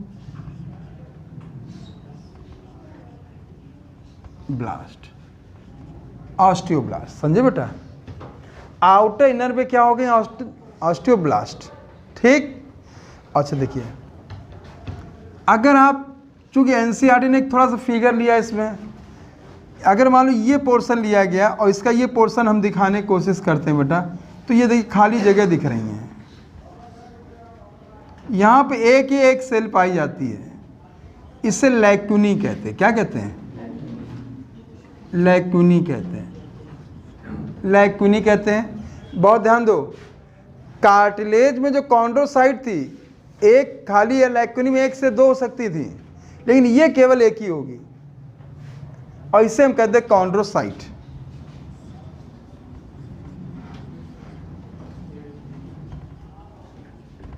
ठीक बच्चों, आपको वही चीज है, इसमें डिवीजन ऑफ पावर होगी, ये डिवाइडिंग होगी, ये नॉन डिवाइडिंग होगी। ठीक, डिवाइडिंग सेल कौन होगी? ऑस्टियोब्लास्ट। ठीक, ये कैसे होगी? सेक्रेटरी होगी। कैसे होगी? सेक्रेटरी। अब आप एक गौर करो, अपनी एनसीईआरटी फिगर में देखो बेटा, ठीक, इस तरह के चित्र बना होगा, देखो बेटा, देखो बना बच्चों, जो देखिए ये कंसेंट्रिक मैनर में जो ये दिखा रहे हैं बेटा बोन में, बेटा इसको बेटा अगर आप देखेंगे तो इसे हैवेर्जियन कैनाल कहते हैं। क्या कहते हैं बेटा? ठीक, देखिए ये एक मिस्टेक हुई बेटा, ऑस्टियोसाइट, ऑस्टियोसाइट। ठीक, ऑस्टियोसाइट है। देखिए ये देखिए इस तरह के मैनर में दिखाया गया है बच्चों, जो एक कंसेंट्रिक मैनर में ऑस्टियोसाइट के साथ दिखाया गया है, और ये चारों तरफ ये फाइबर्स होते हैं, ठीक है, मैट्रिक्स होता है, इसको हैवेर्जियन कैनाल कहते हैं। क्या कहते हैं बेटा? क्या कहते हैं बेटा? ठीक, जो ये दिखाया गया इसको आप कहिए हैवेर्जियन कैनाल, हैवर्जियन कैनाल कहते हैं। ठीक बच्चों, देखिएगा, एक हैवेर्जियन कैनाल ये है, एक हैवेर्जियन कैनाल ये है बच्चों। बहुत देखिए, इन हैवेर्जियन कैनाल को जोड़ने वाली एक कैनाल, उसे वोल्कमैन कैनाल कहते हैं। क्या कहते हैं बेटा? बस इतना ही, ज़्यादा नहीं पढ़ना, बस ज़्यादा नहीं पढ़ना बेटा, ठीक है, इतना ही बस पढ़ाएंगे, ठीक है। इसे वोल्कमैन कैनाल कहते हैं, VOLKMAN कैनाल, इसे वोल्कमैन कैनाल कहते हैं बेटा। ये हैवेर्जियन कैनाल हो गई, ये हैवेर्जियन कैनाल हो गई, दो हैवेर्जियन कैनाल को जोड़ने वाली वोल्कमैन कैनाल हो गई। बस समझे? ठीक, जो ये हैवेर्जियन कैनाल है इसमें आर्टरी होती है, वेन होती है, नर्व होती है और लिम्फ वेसल होती है। ठीक बच्चों, जो ये हैवेर्जियन कैनाल है, मान लो इतना नहीं पूछा उसने, तो ये कभी मान लो पेपर थोड़ा उसने, अभी तो बहुत इजी आ रहा है बेटा, कभी उसने इतना रख दिया हैवेर्जियन कैनाल किसमें पाई जाती है, बोन में कि मसल में कि नर्व में कि ब्रेन में, इसे बना देगा। आपने कभी नाम ही नहीं सुना, तो कम से कम इतना तो आपको याद है कि बोन में कुछ ना कुछ नाम लिया गया था, इतना आपको बताना, समझे बेटा? ठीक, देखिएगा हैवेरियन कैनाल जो गोल गोल बने आप देखिएगा, तो ये बीच में होगा ऑस्टियोसाइट दिखाई बोन के चित्र में देखिएगा, ये हो गई ये कंसेंट्रिक मैनर में हैवेरियन कैनाल हो गई। और दो हैवेरियन कैनाल को कौन जोड़ती है बेटा? Volkmann canal. कौन जोड़ती है बेटा? Volkmann canal. बेटा समझ में आया? ठीक, ये क्यों होती है? क्योंकि इतनी कॉम्पैक्ट है कि बोन को भी तो न्यूट्रिएंट सप्लाई चाहिए, अब वो तो ऐसे जा नहीं सकता है, तो उसके लिए इनके अंदर से जाता है, कैनाल के द्वारा जाता है। भगवान ने या ऊपर वाला जो भी है उसने इस तरह की कैनाल बांधी जिससे कि इनमें सप्लाई होती है, जिससे हड्डियों की ग्रोथ कैसी होती है? अच्छी होती रहे। बड़ा क्लियर हो गया? ठीक, तो ए फॉर आर्टरी है, आप पूरा नोट करिए, मेरी तरह ए फॉर क्या नोट किया ना, तो आप भी AVN नोट कर लो, फिर भूल जाओ बाद में। आर्टरी है, वी से वेन है, एन से क्या नर्व है, एल से क्या लिम्फ वेजल। लिम्फ वेजल बहुत लीस्ट या बहुत कम होती हैं, सबसे लीस्ट लिम्फ वेजल्स होती हैं। बड़ा क्लियर हुआ? समझ में आ गया बच्चों?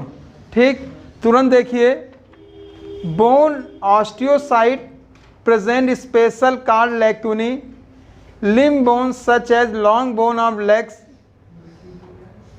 वेट बियरिंग फंक्शन करती है, also intact skeletal muscle attach to the movement. अब आप देख सकते हैं, तो बोन का काम क्या हुआ? हमारे वजन को भी सहन करना, मूवमेंट और लोकोमोशन भी करना में सहायता करना। बात समझे बेटा? बोन का क्या काम हुआ? जैसे हम इस समय खड़े हैं तो मेरे वजन को सहन कर रही हैं, अब हम इसमें लोकोमोशन तो नहीं कर रहे हैं, ठीक है। तो दो मुख्य यहाँ पे काम हो गए, एक क्या हुआ? वेट बियरिंग, और दूसरा movement and locomotion. Movement and locomotion, जब मूवमेंट होगा तभी लोकोमोशन होगा, अगर मूवमेंट नहीं तो लोकोमोशन भी नहीं। ये ध्यान रखें आप लोग। क्लियर हुआ? ठीक, ये आप याद करिएगा। बोन मैरो पाई जाती है बेटा इसमें, बड़ा production of blood cells, bone marrow in some bones. देखिए इसकी बच्चों, देखो ये पोर्शन होता है, ये स्पॉन्जी होता है। कैसा होता है? यहाँ रेड बोन मैरो होता है, रेड।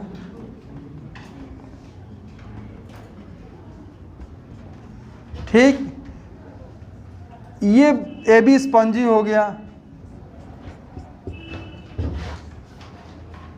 जो AB स्पंजी हो गया,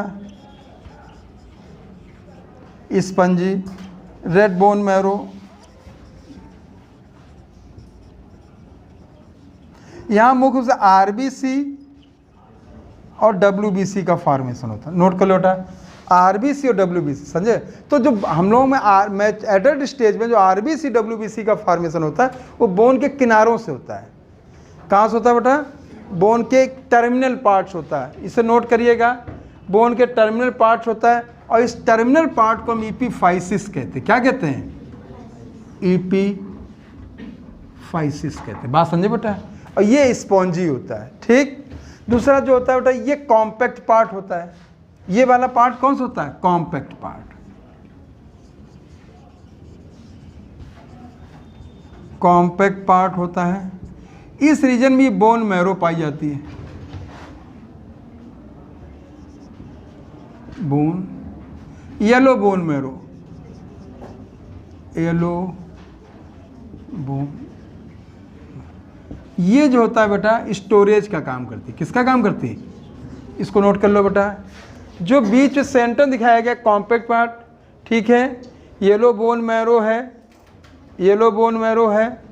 ठीक, ये स्टोरेज का काम करता है, और इस रीजन को हम बेटा डायाफाइसिस भी कहते हैं। ये जो रीजन हो गया इसे डायाफाइसिस कहते हैं, डायाफाइसिस। तो देखिए, एक बोन में दो पार्ट हो गए, ईपीफाइसिस दो, डायाफाइसिस एक। ठीक, और जो मैंने हैवेरियन कैनाल और ये वोल्कमैन कैनाल की बात की, वो डायाफाइसिस रीजन में होता है। इसी रीजन में बेटा आपकी हैवेरियन,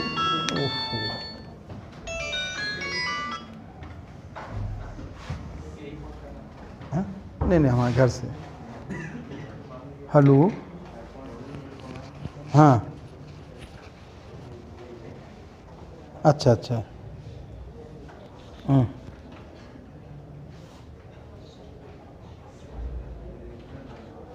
हाँ हाँ, अच्छा अभी हम बात कर रहे हैं, अभी कॉल बैक कर रहे हैं, 1 मिनट बाद है। बेटा समझ आ गया क्या? ठीक, ये बात क्लियर हो गई। तो जो डायफाइसिस है यहाँ पे बेटा हैवेजियन कैनाल और वोल्कमैन कैनाल पाई जाती है। क्या पाई जाती है? हैवेजियन कैनाल और वोल्कमैन कैनाल। बेटा कंप्लीट हो गया। ब्लड आपको हम ब्लड फ्लूइड जब पढ़ाएंगे सर्कुलेटरी तब बताएंगे। बस आपके नाम इसमें बस बोले दे रहा हूँ। ब्लड में आपके आरबीसी, डब्ल्यूबीसी और प्लेटलेट्स, ठीक, इसकी चर्चा हम आगे करेंगे, टिश्यू में नहीं। ठीक बच्चों, कितना समझ आया बेटा? क्लियर हुआ? थोड़ा एक्स्ट्रा बताने की कोशिश की, इसलिए बताइए जिससे आपको थोड़ा अच्छा रहे, आपकी मतलब जो बात है और अच्छे समझ में आए। ठीक है, सीधे सीधे रीडिंग नहीं कराई, अगर रीडिंग कराएंगे तो आपका नुकसान होगा। ठीक बेटा, बंद कर देना इसको।